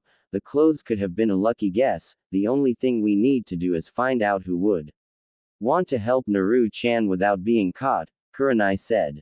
Which leads us to the same spot we are in now. The council has literally forbade anyone from helping Naru-chan without being punished, so it could be anyone in this village. Not to mention both Senins tried to adopt him at least 5 within the first 2 years of his life, Yugo said. I just say forget about it, eventually the person will have to come out in the open, we just have to be patient and silently thank them, Anko said. I guess, at least with their help Naru-chan is easily the genin level right now, Kurenai said. And that's all that matters, Anko said. Tsunade was relaxing in a bathhouse with Shizune. So what should we do now? Tsunade asked. Well, we could pay a visit to the village, Shizune replied. Why? Tsunade asked. Shizune shrugged. You have to have someone you want to see, Shizune said. Tsunade thought. It would be good to see Minato's Gaki. She thought. Yes, there is someone I want to see, she said. So why not go at least for a week? Shizune asked. How about we go back when he becomes a genin, Tsunade said. Why then? Shizune asked. Because it would have been 10 years sin. I lived in that village then, Tsunade said. Jiraiya was standing a little ways away from the village. He was debating if he should go in or not. He knew he could just walk in and then leave if he wanted. Sometimes being a senin has its perks, he thought. He started to walk towards the village, at least to meet Minato's Gaki. He thought, maybe I should tell him about the Namikaze tradition of showing up the Uchiha, he added as a second thought. Kurenai walked into the kitchen to see Naruto trying to burst balloons with his chakra. She smiled and sat down at the table with Yugo and Anko. You two think we should tell him who his Otusan is? Anko asked when Kurenai sat down. I see no problem with it, Yugo said. Yea, he kept the secret of who his Kasen is to himself, knowing who his Kasen is will make him work even harder, Kurenai said. Okay, then it's an agreement, we will tell him, Anko said. Naru-chan, come sit down, Yugo said. What's wrong, Kasen? He asked. I think we have somethings to tell you, Kurenai said. What's that? Naruto asked. First, your Otusan is the Minato Namikaze, the Yondaime Hokage, Yugo said. What, really? Naruto yelled. Yup, he taijutsu I helped you learn was his first creation. That jutsu you're learning now was one of his most famous. As you get older you will learn more of his jutsus, Kurenai. And like with your cause. And we expect you try and be a better shinobi and keep this to yourself, Anko said. Oh, I will, Kasen, I will be the greatest ever, Naruto said. We have no doubt you will, Yugo said. There is something else, Kurenai said. What's that? Naruto asked. The reason why most of the civilians and some of the shinobis hate you, Kurenai said. Why is that? Naruto asked, looking down. Because Ida beat Kyuubi, your Otusan had to seal it away and he could only use someone he knew would be strong enough to hold it back, Kurenai said. So that's why everyone hates me? Naruto asked. Well, not everyone, but yes, Yugo said. Thanks for telling me, Naruto said. Naru-chan, how do you feel knowing this? Anko asked. Naruto looked down for a minute then looked up. I don't care what everyone else says, I have my Kasens and friends and that's all I need. If anyone else has a problem with me then screw them, he said. The three smiled. That's our Naru-chan, Kurenai said. Now I have even more to work for. I have my Otusan and Kasen's legacy to protect and to show everyone I'm me and not the nine-tailed kitsune, he said. We expect you to work hard, Kurenai said. I will, Naruto said. Good. Now I think it's time for you to take your first steps out into the village without our protection, Yugo said. Really? Naruto asked. Yup, you have earned it, Anko said. Quote, here, go buy some ramen for dinner, Kurenai said, giving him some money. Naruto happily ran towards Ichiraku Ramen. On his way there he ran, literally and quite hard, into someone. Sorry, he said, getting up. Watch where you're going, he heard. Naruto finally stood up and looked the boy in the eyes. I said sorry, he repeated. And I said watch where you're going, now get out my way, he said. Quote, I don't know who you think you are, but you don't demand nothing from me, Naruto said. Move out my way or I will make you, the boy said. Well, you're going to have to make me, Naruto said. Fine. The boy then charged at Naruto, who got into his snake stance and waited. The boy swung. As soon as he was about to hit Naruto, he ducked and did a windmill kick to his stomach. The boy fell back and got back up and charged again, this time with more awareness than before. He punched at Naruto again, but when Naruto ducked he quickly kicked his legs out from under him, making Naruto fall. Naruto did a SP in on his back, raising to his hand with his legs in the air, and did an upside down spin kick to the boy's chest and flipped right side up. They was about to charge again but was stopped by an Inu Anbu. Both of you leave now or I will turn you in for fighting, he said. Naruto brushed himself off and continued to walk to Ichiraku Ramen. He ordered the food from his friend Ayame and left. He got home and saw Anko and Kurenai in the forest of death training, so he walked inside.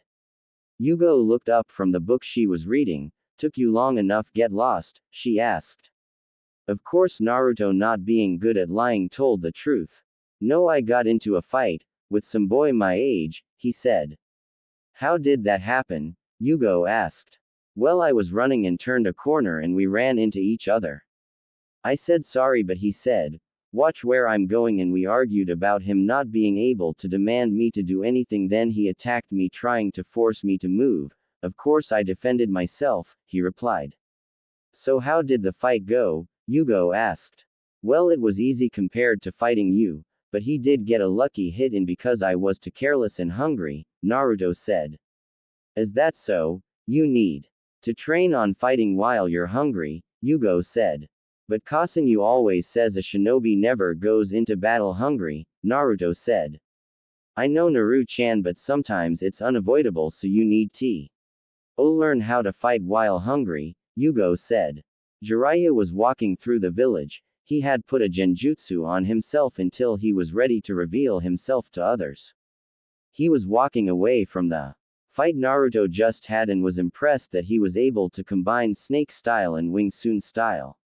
He then walked off when the battle was broken up, since he knew where he lived at. He walked to the training ground to see if anyone was there and found a girl there training by herself and walked up to hello there, he said. She looked at him. Who are you? She asked. That don't matter GHT now, but I was passing by and couldn't help but admire how you didn't miss one target, he said. I'm training to be a weapons mistress. So far I'm better than every genin, she replied. That's outstanding. Well, I'll leave you to your training. He then walked off. He continued to walk around the village looking at different things. So far I found a kunoichi who has the throwing eye but is acting to be a weapons master. He then ran into a boy. Are you okay? He asked. No, not really. I just found out I can't use chakra, the boy said. Can't use chakra? Jiraiya asked. Yes, I went to the hospital to find out why I couldn't access my chakra, and they said I have a rare disease that prevents my body from making chakra. I only have enough to do basic things, he said. I see. Was you trying to be a ninja? Jiraiya asked. Yes, but now I don't know, he replied. Hold on a minute, I might be able to help. Go to the Hokage and ask for Guy Maida. Tell him you need him to teach you taijutsu because you can't use chakra, Jiraiya said. Thank you, sir. The boy then ran off. Jiraiya shook his head and checked to make sure that his genjutsu didn't fade off. After making sure he as still under a genjutsu, he continued to walk. He decided to go to visit Naruto and the three kunoichis. He arrived at the house faster than he expected and knocked on the door. Anko answered the door. What do you want? We are eating dinner, so make it snappy, she said. Who is that, Anko? Yugo yelled. Some old guy, Anko yelled back. I don't want to be discovered just yet. Can I please step inside and I will take my genjutsu off, he said. Anko looked at him for a few minutes. Make it quick, and if you're not someone important you're going to find yourself in the hospital, she said. Jiraiya thought for a minute. Good deal, he said. He walked in and waited until Anko shut the door and took the genjutsu off. Anko looked at him for a minute. You're my Tem-sensei teammate, ain't you? She asked. Unfortunately I am, he said. Yugo, Kurenai, get in here, Anko yelled. The two walked in the living room. What, Anko? They said. Look who decided to visit, she said, pointing to him. They looked at him. What took so long to come visit him, pervert? Kurenai asked. I wanted to wait until the right time, he responded. So basically you wanted to spy on females? Yugo asked. Well, yeah, but I also had my reasons for not coming back and they didn't involve him. I didn't leave on good terms with sensei or the council, Jiraiya said. Yay, my food is getting cold, Anko said, walking in the kitchen followed by the other three. I get no respect, Jiraiya thought. Kasen, who is the Jiji? Naruto asked. Jiraiya, your Otusan sensei, Anko said. So that's what Otto looked like as a 7-year-old, Jiraiya said. Wow, Gaki, and I thought you looked like him as a baby, he added. Naruto just blinked, then shrugged and continued eating. You have anything to teach me, Gigi? He asked. Jiraiya's sweat dropped. Acts just like him too, he said. Actually, he acts more like Kushina, Kurenai said. Well, now that I think about it, I do have some things to teach you, but I'm only here for 6 months, so you better learn fast, Jiraiya said. What you got to teach me? Naruto asked. You will see, but if you can learn everything in 6 months, I'll give you the summoning contract to sign, Jiraiya said. I was going to have him sign the snake contract, Anko said. The toad is a family contract and Naruto is next in line to take over, Jiraiya said. Damn, he already learned snake style, Anko said. Oh, don't worry. Him learning that has nothing to do with the contract, it's a family style, but unfortunately contracts don't work that way, Jiraiya said. Yay, now. I have to find someone else to sign it, Anko said. I'm sure you will find someone. Now, Gaki, is you going to take the challenge? Jiraiya asked. Okay, you better be ready to give me the contract in 6 months, Gigi, Naruto said. What, you're so confident you don't even know what I have to teach you? Jiraiya said. I don't care, I'll learn it in 6 months, Naruto said. Okay, let's make a bet if you do. Learn it all in 6 months, you have to do whatever I saw until you finish learning it, and if you do, not only will you get the contract, but you will also get 3 scrolls full of jutsus I collected during my travels, Jiraiya said. Deal, Gigi, Naruto said. Kurenai, Anko, and Yugo just smiled and shook their heads, knowing from experience that Naruto never lost a bet. You know, I think it's only fair to warn you that he has never lost a bet, Yugo warned. Don't worry, there is no way he can learn everything I have to teach him in 6 months, Jiraiya said. Okay, but you have been warned, Yugo said. 6 months later, Naruto was standing in front of Jiraiya with Anko, Yugo, and Kurenai behind him, all grinning at Jiraiya. Told you he never loses a bet, Yugo said. He not only completed the Rasengan in a month, but increased his speed, strength, and control 3-fold in 6 months, Jiraiya said, amazed. I also completed that style you wanted me to learn with my rod, finished basic element training. Learned to increase my senses, learned your taijutsu style, finished sealing for Chunins, and learned to talk with Kyuubi, all like you wanted in 6 months, Naruto said. I know, I was there. I still can't believe you did all that in 6 months, Jiraiya said. For some odd reason, things he can't do always get done if he have a bet on it, Anko said. Well, as promised, here is the toad contract, hurry and sign it. After Naruto signed the contract, it vanished. Now don't summon a toad until I officially come back to the village. Here is your 3 scrolls, one is full of lighting jutsus, one with wind jutsus, and one with water jutsus. I collected those 3 types because they are the rarest to have in Konoha, and since you're a wind type, you will put that scroll to good use.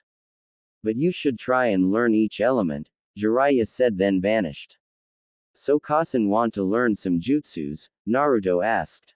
No jutsus until after your first year at the academy, you know the rule. Less, Kurenai said, taking the scrolls from him. Yugo took the lighting scroll. Tenten is a lighting element she could use to learn some of these jutsus, she said. Ain't Hinata water? Anko asked. Yes, but it wouldn't be fair to let Hinata learn some but not Naru-chan when they are the same age, Kurenai said. Kurenai, Anko and Yugo walked into the Hokage's office. Can I help you? He said, looking up from his work. Yes, why do you keep trying to send all 3 of us out on missions knowing there are people trying to assassinate Naru-chan? Anko asked. I do missions based on skills needed for them, the third said. So you are putting our son in danger for a mission to get done by one of us when anyone else can do it just as good? Kurenai asked.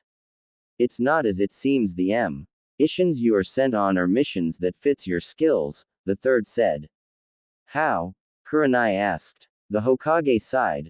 Look, all those missions was asked for you specifically. I have tried to make it so at least one of you are still here. But with the council it's hard, he said. What do you mean? Yugo asked. Well, the elders have been trying to get rid of you three since you adopted him, so Danzo can take him and train him how he wants, the third told. You let them dictate what missions we get, Anko asked. I have no choice on some of the missions, and they know things about the village that under no circumstance can get out, the third said. Kakashi was walking around bored. He walked past the ramen place and saw Naruto, Tenten, Hinata, Neji, and Hanabi and walked in. Hey Naruto, he said. Naruto turned around. Hello Kakashi, Naruto said. How is training? Kakashi asked. Great. I even won 3 scrolls full of jutsus off a bet, Naruto said. Nice, Kakashi said. Yup. I let Tenten borrow the scroll with lighting jutsus in it since she is a lighting type, Naruto said. You're a lighting type? Kakashi asked her. Yup. I've been training it for about a year, I'm almost done with the basics. Learning lighting is harder than I thought it would be, Tenten said. Kakashi thought for a minute. I'm also a lighting type, I could help you if you want, he said. Really, that's great. You still have that promise to keep, Tenten said. I will, he replied. Good, because I have been learning medics also, Tenten said. That's good. Hey, I have an idea. You all want to learn a jutsu? He asked. Yes, they all answered except Hanabi because she was too young to learn jutsus. Okay, well Tenten, since you're a lighting type, one will teach you the Reikiri. It's a NS ranked jutsu and extremely difficult to control, and if you don't have a lighting element you have no chance of learning it. The rest I will teach. The Chidori, it's a watered down version of the Reikiri. Powerful but easier to control and learn, Kakashi said. How much powerful is the Reikiri than the Chidori? Naruto asked. Well, in terms of power, the Reikiri is 1,000 times more powerful, Kakashi said. Wow, that's a lot of power. Will I also learn the Chidori? Tenten asked. If you want, but under no circumstance are you to attempt to teach anyone the Reikiri without my permission, Kakashi said. Okay, I promise, Tenten said. Good. Now in order to use them right you all need to become faster, Kakashi said. How fast? Naruto asked. Well, in terms of shinobi styles you need the speed of someone who is taijutsu expert, he replied. How do we get that fast? Hinata asked. Well, there is the natural way of constant training, or you can use weights, which is what I recommend. If you plan on learning the jutsu by the time you become genins, he said. Okay, I can provide the weights, we have an extra supply of them, Tenten said. Good, wear them at all times unless you're eating or showering, and don't forget 1 day a week go without the weights on so your body can get used to them, and when they start to get too light put more weight on, Kakashi said. He then left. What about Ino, Shikamaru, Choji, Kiba, Hana, and Shino? Hinata asked. Well, I can give them weights also, Tenten said. I'll ask about them learning the jutsu also, Naruto said. Hinata-chan, when can I learn jutsus? Hanabi asked. I'll teach you some when you're older and have more chakra, Hinata said. Promise? Hanabi asked. Promise, Hanabi-chan, Hinata said. Naruto was sitting in a classroom with all his friends. Ino and Hinata was talking about something. He wasn't too interested in their girl talk, he was busy watching Shikamaru and Shino play Go. Naruto didn't understand the game. Even after Shikamaru explained it to him enough for him to be able to explain it to anyone else. So instead he completely stopped even trying to play it against Shikamaru and only played Choji in it. To Naruto's amazement, the only one ever getting close to beat Shikamaru in it was Shino. Everyone else in the room was quietly talking with their friends until there was a loud screeching noise that interrupted everyone's quiet time. They looked up and saw a bunch of girls following Uchiha Sasuke. Naruto scolded and rolled his eyes, the same thing that Ino and Hinata did. Shikamaru, Choji, and Shino didn't make no outward motion as if they was annoyed by the girls or not. Kiba just stared at the different girls' chests, comparing them to the others. Sasuke completely ignored the girls and walked into the room. He looked around and his eyes locked with Naruto, who happened to be glaring at him. The temperature in the room dropped a few degrees and everyone took notice. The girls backed Awa. Why from Sasuke, while Naruto's friends raised an eyebrow at the normally calm and easygoing kid. They didn't understand what got him like this so quick, as they all saw him get beat by the villagers at one point in the past and he kept smiling like nothing happened. Sasuke squared his shoulders at Naruto, who responded, planting his feet firmly on the floor and getting on the edge of his seat. One girl, a pink-haired girl who was as confused as everyone else, stepped forward. Hey, who do you think you are glaring at Sasuke-kun like that? He didn't do anything to you, she yelled. The situation was diffused a little as the temperature rose to normal levels some, but not completely, as neither Naruto or Sasuke was going to give the other the satisfaction of acknowledging her by refocusing their eyes on her. She got pissed at being ignored and marched up to Naruto. Hey mister, don't you ignore me, she yelled. She pulled her fist back and was about to swing at him, but her arm was stopped.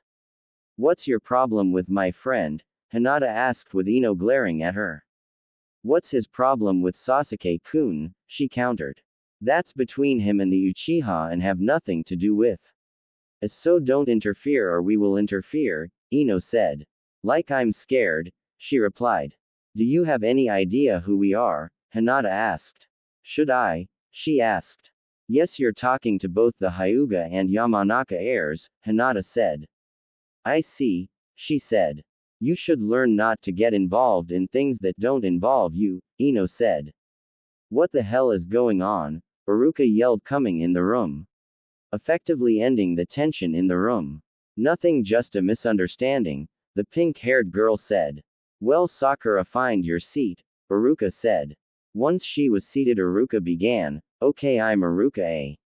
I'm your instructor for the next 4 years and this is my assistant Mizuki, he said. Well, everyone is here, Iruka, Mizuki said. Good, now anyone who knows any jutsus come up to the front, Iruka said. Both Sasuke and Naruto stood up at the same time and shot the other. My jutsu is superior, look. Hinata and Ino just shook their heads and walked to the front, pulling Naruto along. After everyone was in the front. Okay, who first? Iruka asked. I'll go first. Sasuke went through some hand signs. Kaden, fire dragon, he said. He turned towards and blew out a dragon that looked like rubies as it flew out the window. He smirked and walked past Naruto. Beat that loser, he whispered. I'll go next, Naruto said. Okay, Iruka said. Naruto stepped up and started to gather chakra in his hand. He held it out in front of him and started to form a Rasengan. Once it was completed, everyone looked shocked. How do you know that jutsu? Iruka asked. Naruto shrugged. Practice. How do you learn any jutsu? He replied. So beautiful, a girl who was sitting in the front of the class said, getting the best look at it. Naruto ended the jutsu and smirked at Sasuke and went to his seat. Hinata did a simple shadow clone. Ino also did a simple clone. Shikamaru took over Iruka with his shadow. Shino did a bug clone. The rest who knew jutsus didn't bother to get up. After the first class, UKA took the class outside for class sparing. We will have light sparing to see where each individual is in taijutsu and who needs the most work, he said. Any volunteers? Mizuki asked.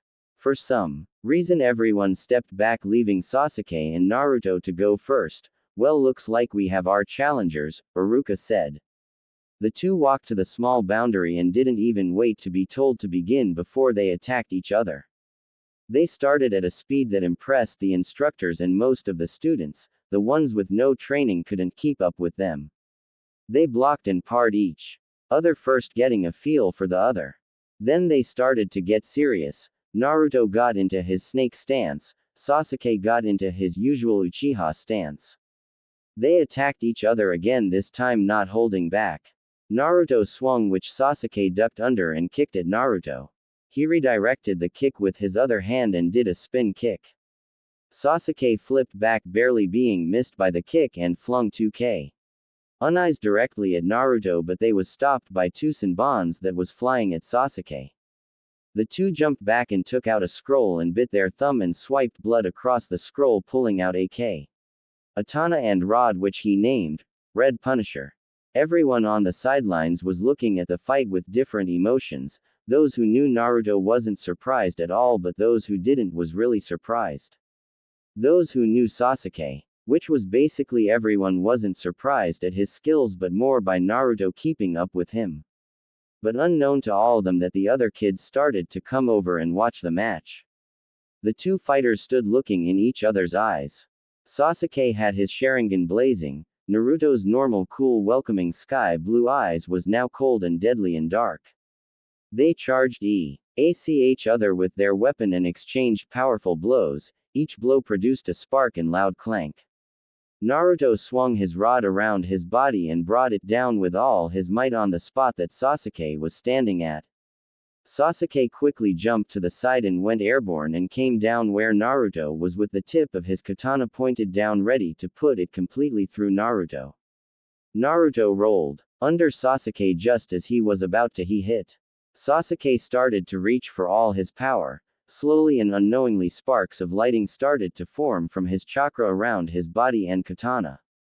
Naruto similarly reached for all his power and slowly his wind element started to infuse with his chakra and around his rod. Not long after, both had their respective elements whipping around them and their weapons. Naruto's hair and coat waved in the wind as it went around him. Sasuke's hair dropped down from the lighting instead of sticking up like normal.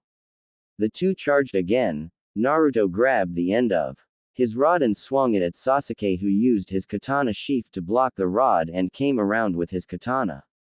Being that he was so far away, all Naruto had to do was lean back a little and the katana completely missed. Sasuke then jumped in the air and brought his katana down in an overhead swing that Naruto barely dodged, but not before he was cut on his cheek. The rest of the momentum blew Naruto and chunks of rock and debris into the air. Naruto, while in the air, flipped and stuck the end of his robe in the ground and used that as a spring, and after his feet touched the ground he was launched at Sasuke feet first. Sasuke, not having enough time to move, brought his arms over his face to block the kick. Naruto used right foot to push back away from Sasuke after he kicked him, then flipped CK into a flip kick that nailed Sasuke in the chin. Naruto then ran at Sasuke as soon as he landed and jumped with his rod over his head and with the help of his element brought it down, barely missing a dodging Sasuke, which resulted in the ground where Sasuke was to be broken up and sending small pebbles into the air. Naruto stood up and turned towards Sasuke with his robe behind him in his right and in his left out in front of him waiting. Sasuke stood up and slowly brought his katana around his body in a circular motion, slowly gathering up some his element. He did this a few times before he made a loud yell and brought it down at lightning speed, sending a wave of lighting at Naruto. Naruto's eyes widened when he saw the power gathering in the attack and quickly started to spin his rod in front of him, trying his best to get enough power to match the lighting coming his way. At the last minute, a shield of wind formed and blocked the lighting, causing the two attacks to cancel each other.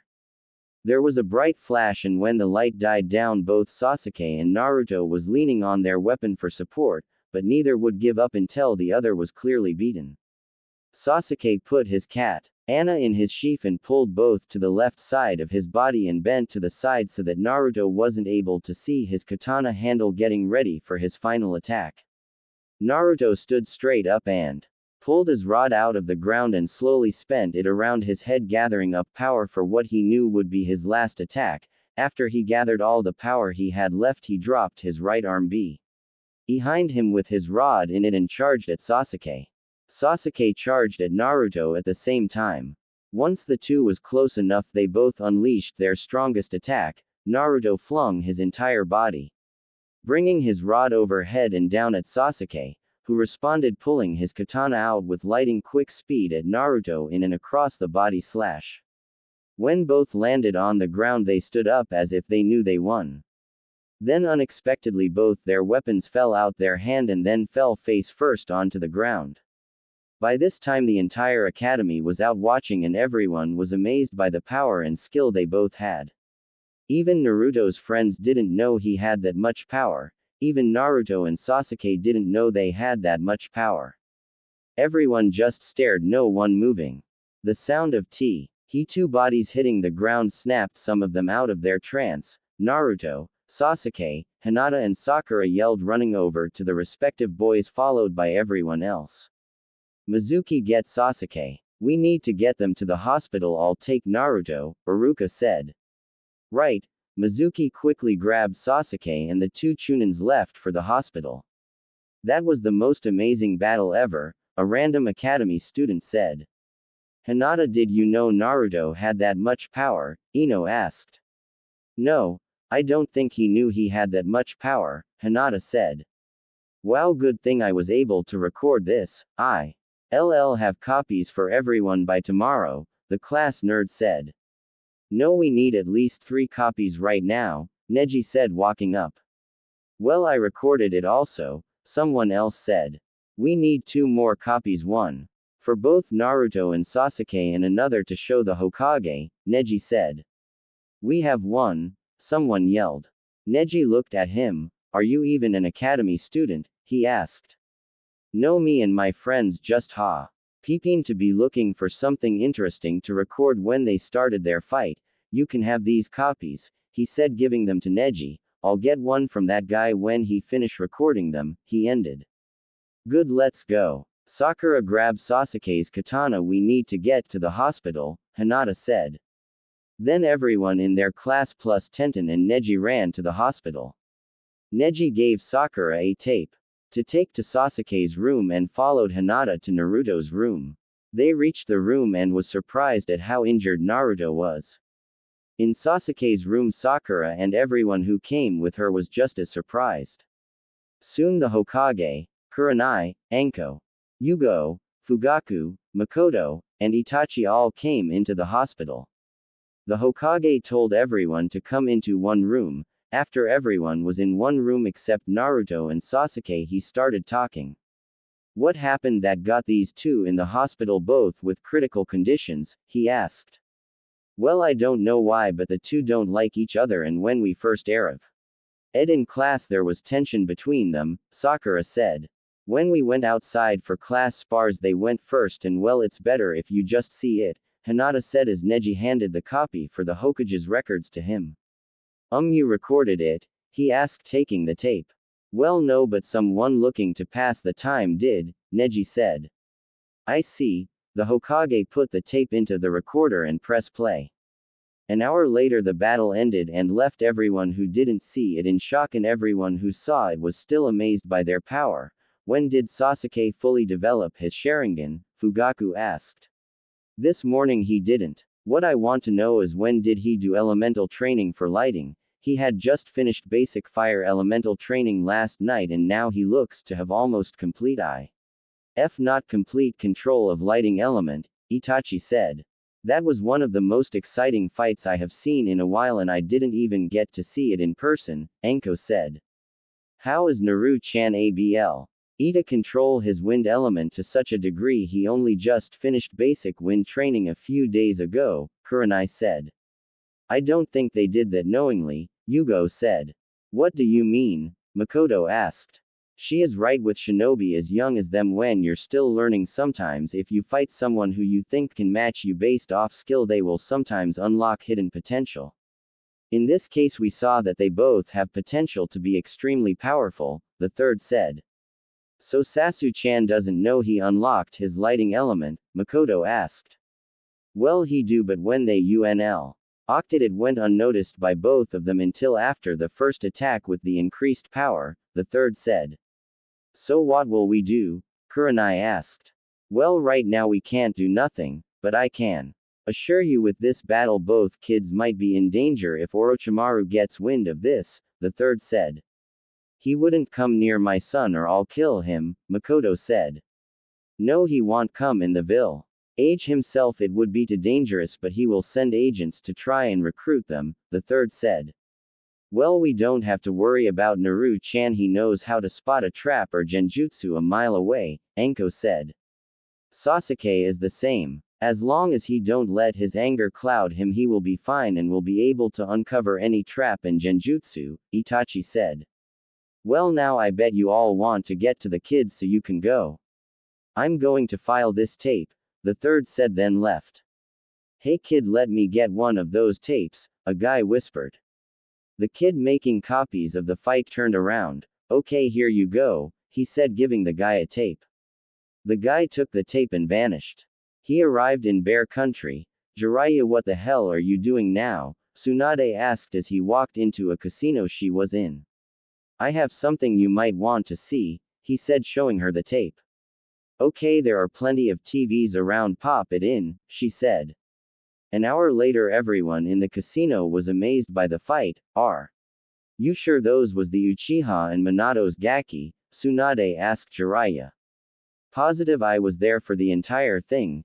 They are even making tapes of this. You know what that means, right? Jiraiya said. We have to go back to that village before we want to, Tsunade said.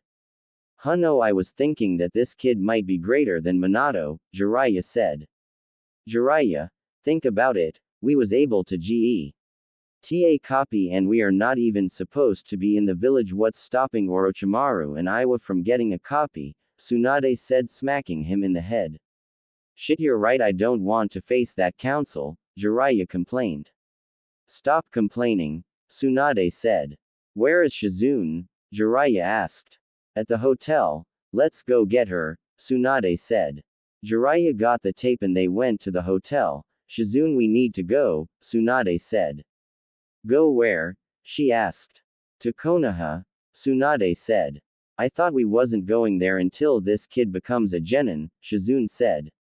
I know, but after you watch is tape you will understand, Tsunade said. Shizune watched the tape. That kid looks like the Yondaime, she said. It's his kid, that's why we are going back, Jiraiya said. A few days later, the three Shinobi and Pig was at the gates of Konoha. As soon as they got to the gate, Tsunade and Jiraiya showed their pass while Shizune showed her apprentice for Tsunade badge. The guard opened the gate and he three immediately went to the Hokage's office. Hey sensei, did you miss us? Jiraiya said, opening the door, and the three walked in. The third blinked. What are you doing back? He asked.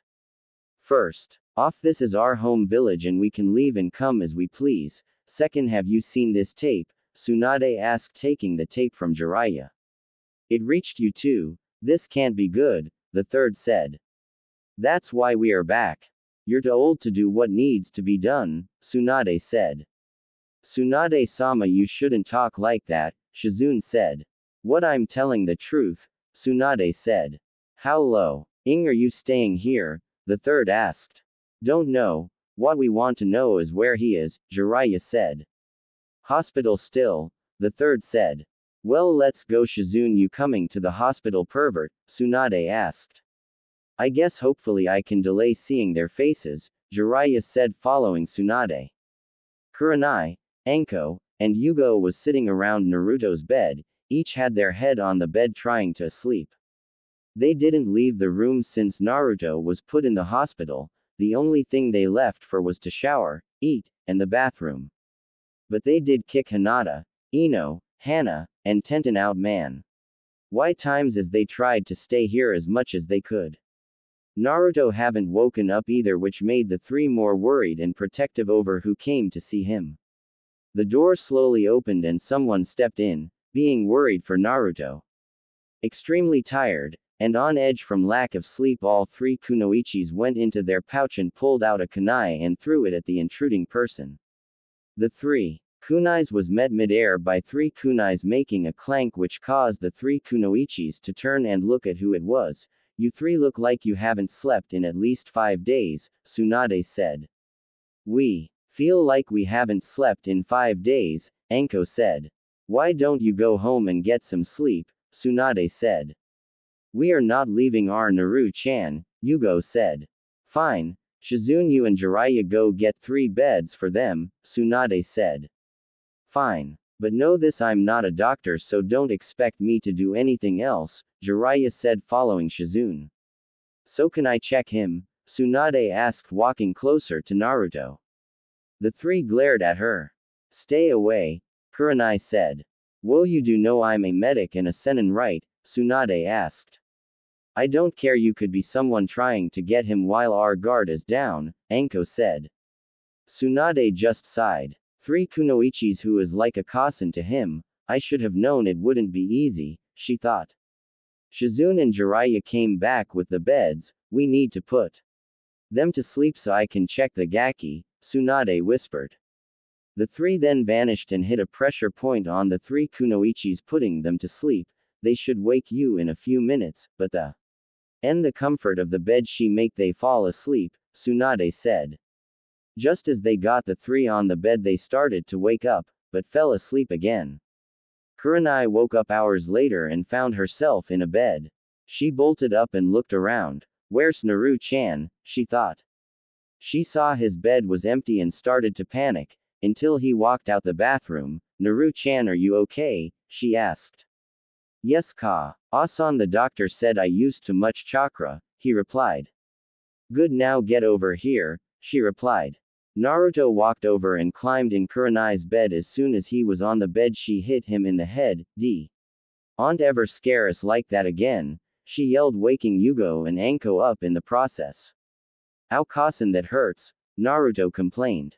Serves you right, who gave you permission to be unconscious for a week, Kurenai said. Sorry, I didn't want to be unconscious, he replied. Kurenai, give him a break just this once, Anko said. I see everyone is woke, Tsunade said from the door. Who are you? Naruto asked. I'm Tsunade of the Senins, she said. Orochimaru was sitting in the Akatsuki hide after the entire group was shown the tape on Naruto and Sasuke's fight. That boy is Minato's kid. He also has the nine-tailed kitsune in him, he said. Really? Do you think you can get a hold of him? Pain asked. You do realize with this fight getting out like this, Konoha is going to increase our security to prevent the Yondaime's enemies from getting to his legacy, Orochimaru asked. I just want to know if it's possible, Pain said. As long as my other two teammates are not there I can get him, Orochimaru said. Good, and if the other two senins are there then come back and we will wait until a better time, Pain said. Hinata, Tenten, Ino, Hana, Kiba, Shino, Shikamaru, and Choji was walking to the hospital to visit Naruto. As they walked they talked about their training and how everything was going. I was thinking, and I don't know about you all, but I'm going to increase my training. I can barely feel my lighting element, Tenten said. I am doing the same thing, Hinata said. Kasen already increased my training 100-fold. Troublesome Naruto just had to get in a fight and unlock his element, Shikamaru said. I have also increased my elemental training. I can't do much to increase my clan training because it takes time to have full command of my partners, Shino said. Kasen also increased our training, Hana said. They walked into Naruto's room. Hey Naruto-san, how are you feeling? Hinata asked. Well, I feel great, but Tsunade won't let me out the hospital though Tem is already out, Naruto said. Why won't she let you out? Hana asked. Tsunade, as in Tsunade of the Senins, Tenten asked. The very same one, someone said from the door. They turned around. It's you, it's really you, the greatest medic and kunoichi ever, Tenten said. Well, I don't know about greatest kunoichi, but I am pretty damn good, Tsunade said. I can't believe I'm meeting a legendary senin, Tenten said. Well, now that these three are here you can leave Gaki, Tsunade said to Naruto, pointing to Ino, Hinata, and Tenten. What, you used me as bait to get them here? Naruto yelled. Yay, what you going to do about it? Tsunade said. Everyone's sweat dropped. Come on Naru-chan, you need a bath, Anko said. Everyone left but Ino, Hinata, and Tenten. Now you three. Show me what you learned from those medic scrolls the Gaki told me about, Tsunade said. Iruka was in the Hokage's office. You wanted to see me? He asked. Yes, we need to increase our academy training. For now on, don't spend so much time on book stuff. The entire academy will now focus on getting kids who are not from shinobi families caught up with those from shinobi families, the third said. So you want me to focus on everyone who is not from a shinobi background? Iruka asked.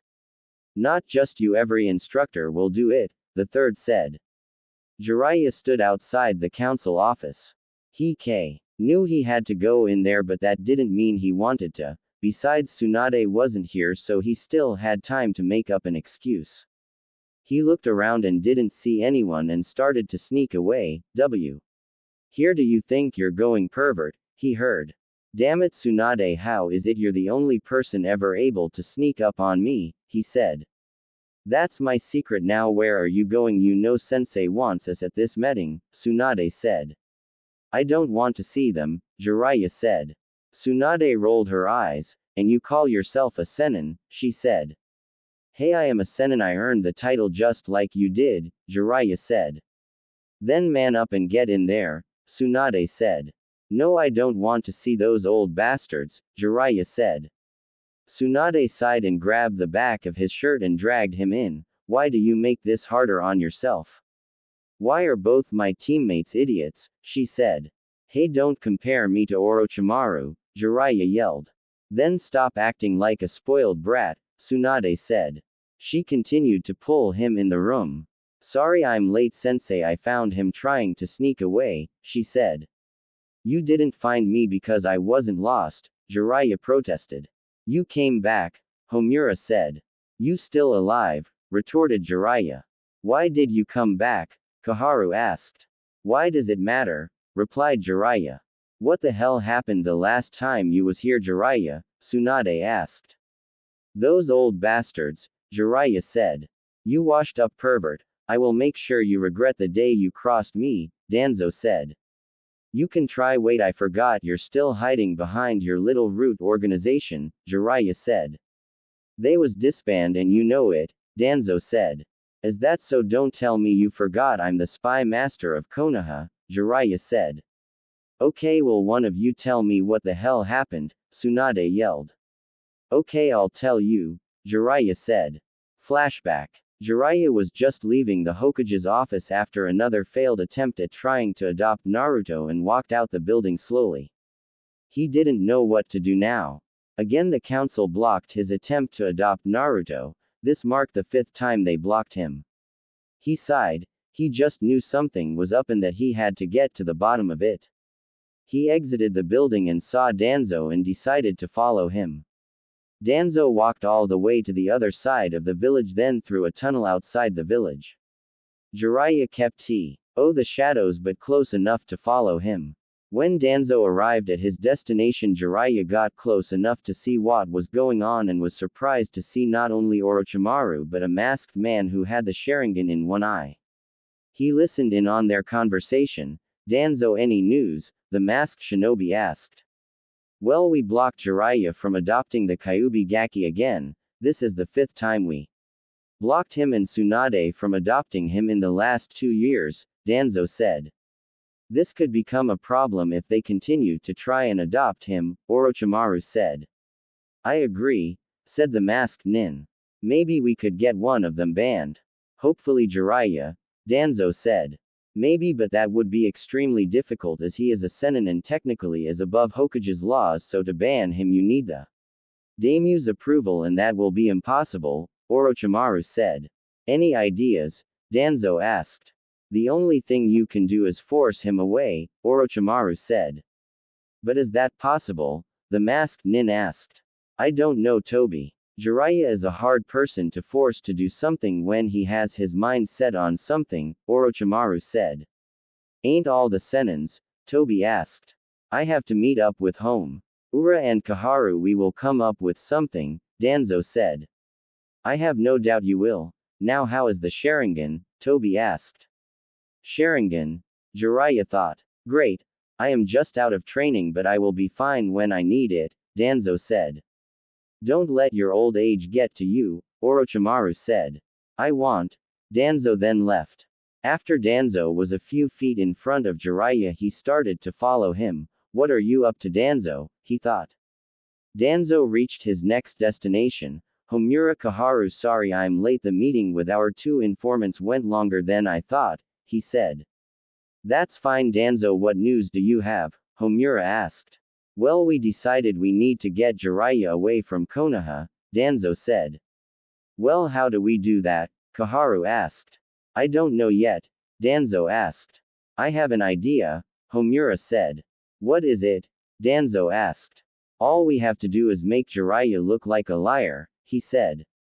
How will we do that? Danzo asked. Go to the Hokage and say somethings that we can prove. Happened and blame it on Jiraiya, Homura said. Danzo nodded and snapped his fingers and his root came. I need some stuff to blame on Jiraiya, he said. Jiraiya was in the Hokage's office. Sensei Danzo, Homura, and Koharu are plotting something, he said. Do you have any proof? The third asked. I saw this with my own eyes and heard with my own ears. They are working with Orochimaru and someone named Toby, Jiraiya said. Jiraiya, those are hard crimes you're talking about, the third said. I know that now you need to do something, Jiraiya said. I can't without any proof, Jiraiya said. Proof? I am a senin. How much proof do you want them to admit it to you? Jiraiya yelled. Yes, that would be enough proof, but anything would be better than accusing the elders of doing what you're saying without any professor, the Hokage said. Why would you not listen and stop acting like a damn politician all the time? Danzo has the fucking Sharingan for Kami's sake, Jiraiya said. Jeer. Aiya, there is nothing I can do. Even if what you say is true, I can't do anything without proof, the Hokage said. Then let me adopt the Gaki. You know that they are up to something and it involves Yuto not having parents, Jiraiya said, trying to remain calm. I can't do that, the third said. Why the hell not? Jiraiya asked. Because it would be too suspicious, the third said. Suspicious of what? Jiraiya asked. Of him being Minato's son, the third said. He looks like him. Damn it, you don't need to be a damn genius to figure that out, Jiraiya yelled at him. Look, you're not adoptin' him, and if you have no proof about the elders, then this conversation is pointless, the third said. There was a knock on the door. Come in, the third said. Hokage-sama, Danzo, Homura, and Koharu said. I need to see you three, the third said. You do? They asked. Yes. Are you working with Orochimaru? He asked. What? Of course not. He is a known enemy and working with him would be treason, Danzo said. See, there you have it, Jiraiya, the third said. Of course they won't tell, you idiot. Jiraiya thought. Fine, have it your way, but don't come to me when you're stabbed in the back by them and Orochimaru. Jiraiya then started to walk out. He stopped at the three. I know what you're up to and know this: if you harm Naruto, I will kill each of you, and Danzo, you better get as much practice with your Sharingan as possible and keep your root around you at all times, he said, then walked out. The three watched him walk out. And don't come call to me for anything, sensei, he then SLA. MMED, the door breaking it off the hinges. Sorry about that. He has this idea that you three are working with Orochimaru and plotting something, the third said. No problem, but that's a ridiculous idea, Danzo said. I know now. What did you want? The third asked. We want to pass a law that prevents anyone from adopting Naruto, Danzo said. I can't pass a law that prevents someone from adopting anyone else, the third said. But it's for the safety of the village, Danzo said. I still can't pass that law, the third said. Fine. The three walked out. None knew Jiraiya was still listening in on their talks.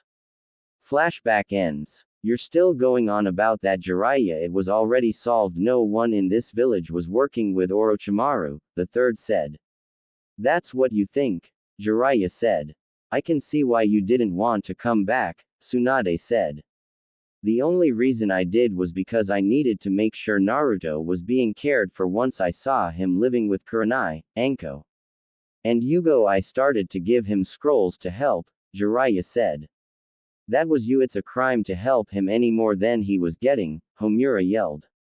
Shut the hell up. No one in this room besides T's Unaid can kill me, and even if you had the balls to carry out that threat, I would kill you before you even had the chance to complete a jutsu, Jiraiya said. Why would there be a law preventing anyone from helping him? Tsunade asked. I never understood that either. In fact, none of the clan heads was even given a chance to vote for that law, Hiashi said. I was given a chance to vote for it, Fugaku said. Sensei, don't tell me you let them do all this and didn't try and stop them, Tsunade said. It was a vote and that's how it came out, the third said. Half the council didn't get a chance to vote, Jiraiya yelled. Look, it's already happened and nothing we can do about it, the third said. Just like there is nothing we can do about Danzo, Homura, and Kaharu is working with Orochimaru. Just like you can't do anything about them preventing us from adopting Naruto, or that you can't do anything about Danzo having the Sharingan, Jiraiya said. What makes you think I have the Sharingan? Danzo said. Besides the fact that I was there when you met with Orochimaru and that Toby guy 7 years ago, I'm not even a medic and I know it is impossible for someone who has as many injuries as you claim. You have to be able walk as good as you can even if you're using a cane, Jiraiya said. What you saying I'm faking my injuries that I got after years of being a shinobi? Danzo asked. I'm saying exactly what it sounds like I'm saying, Jiraiya said. You have no proof and I have the report from my doctor on file if you want me to get it, Danzo said. We all know how easy it is to get a doctor to fake a report if they are working under you, Jiraiya said. Enough, we have business to get to, the Hokage said. Well, get to it without me, I'm leaving, and don't involve me in any of your plans because I won't take part in them, Jiraiya said, then walked out. Tsunade whistled after he left. You really screwed up this time, Sensei. He wasn't even this mad when he found out Orochimaru became a traitor, she said. I will fix it later, the third said. No, there is no fixing it. He no longer considers you a friend, Tsunade said. The third sighed. Anyway, we need to talk about the academy class with the heirs in it. They are far ahead of everyone else, he said. It's simple. Increase the help non-shinobi families can get, have training for them before they go to the academy so they won't be so far behind. Seriously, you are getting too old, Tsunade said and left. Tsunade walked out the tower and saw Jiraiya waiting for her. You're really pissed, ain't you? She said. He still thinks I'm lying, Jiraiya said. This means a lot to you, don't it? She asked.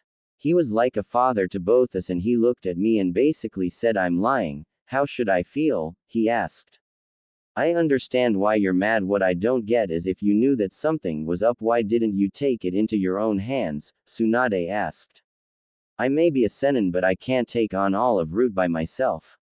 Even with your help we would be overrun, he said. So what will you do? She asked. I'm leaving the Gaki, don't need both of us and you're on better terms with this village than I am. I'll come back if you ever want me to, he said. Tsunade looked at him shocked. After all you went through to get me back here, you're just going to quit and leave, she said. Jiraiya looked around. Can we go somewhere and talk in private? He asked. Fine, we will go to my apartment, she said. Tsunade locked her door after they walked in and made sure Shizune was gone. Now what's up? Talk to me, Jiraiya. You never run from a problem. Why now? She asked.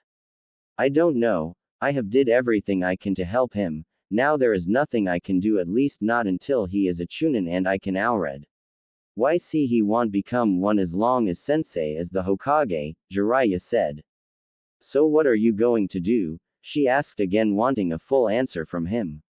He sighed, knowing what she wanted. I'm going to do what I can to protect him.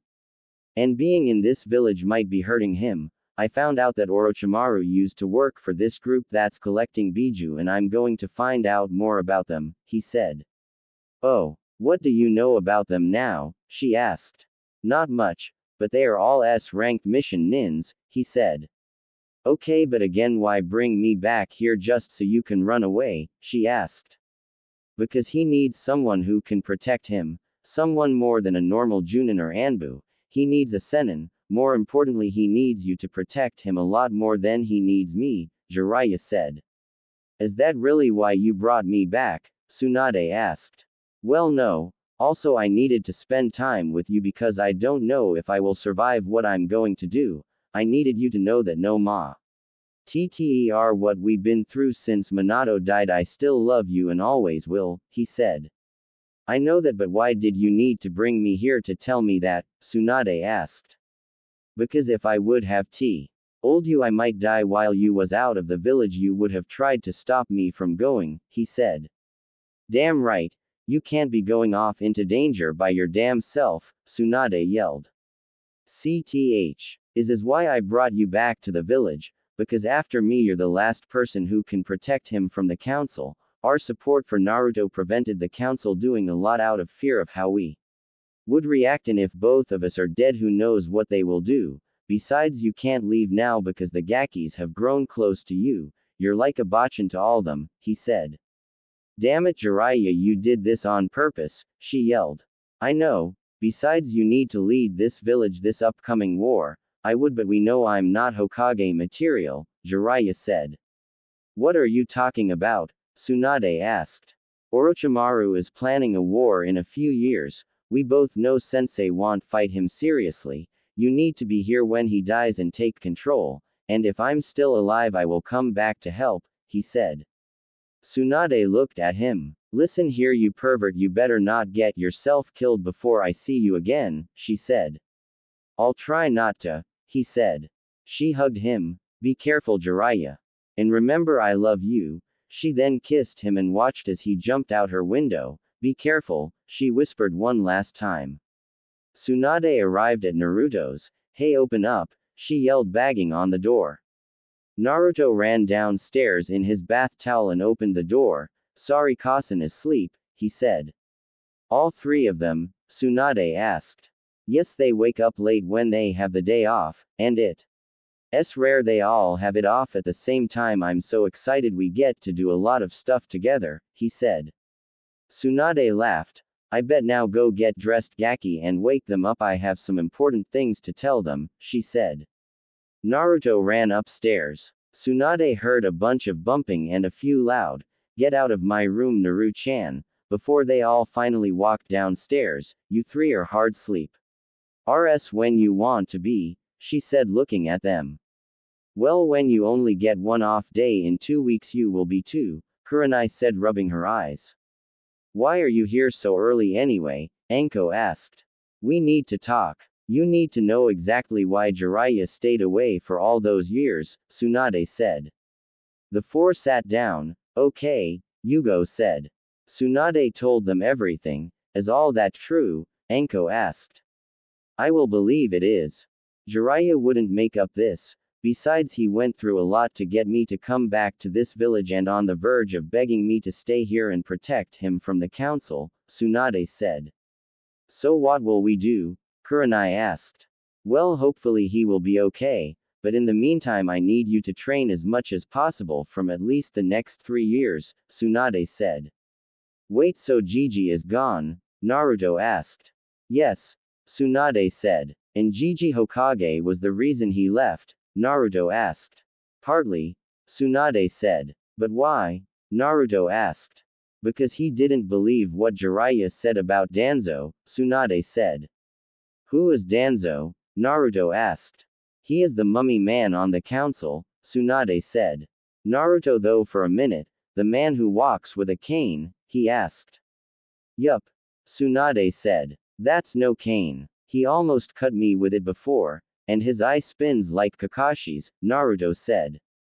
You mean you saw his Sharingan? Tsunade asked. Yes, when I was in the orphanage, Naruto said. This is great. We can prove Jiraiya was telling the truth, Tsunade said. You think it might be too late for that though. The elders are too far into their plan, almost nothing short of killing them will stop what they have planned, Kurenai said. You're right. For now, don't mention this to anyone. I'll inform the other clans we are close to, Tsunade said. Okay, I'm going back to bed, Anko said. I'm coming with you, Kurenai said. Tsunade, so you knew my Otusan also. Can you tell me more about him? Naruto asked. Sure, you can spend the day with me and I'll tell you about him, Tsunade said.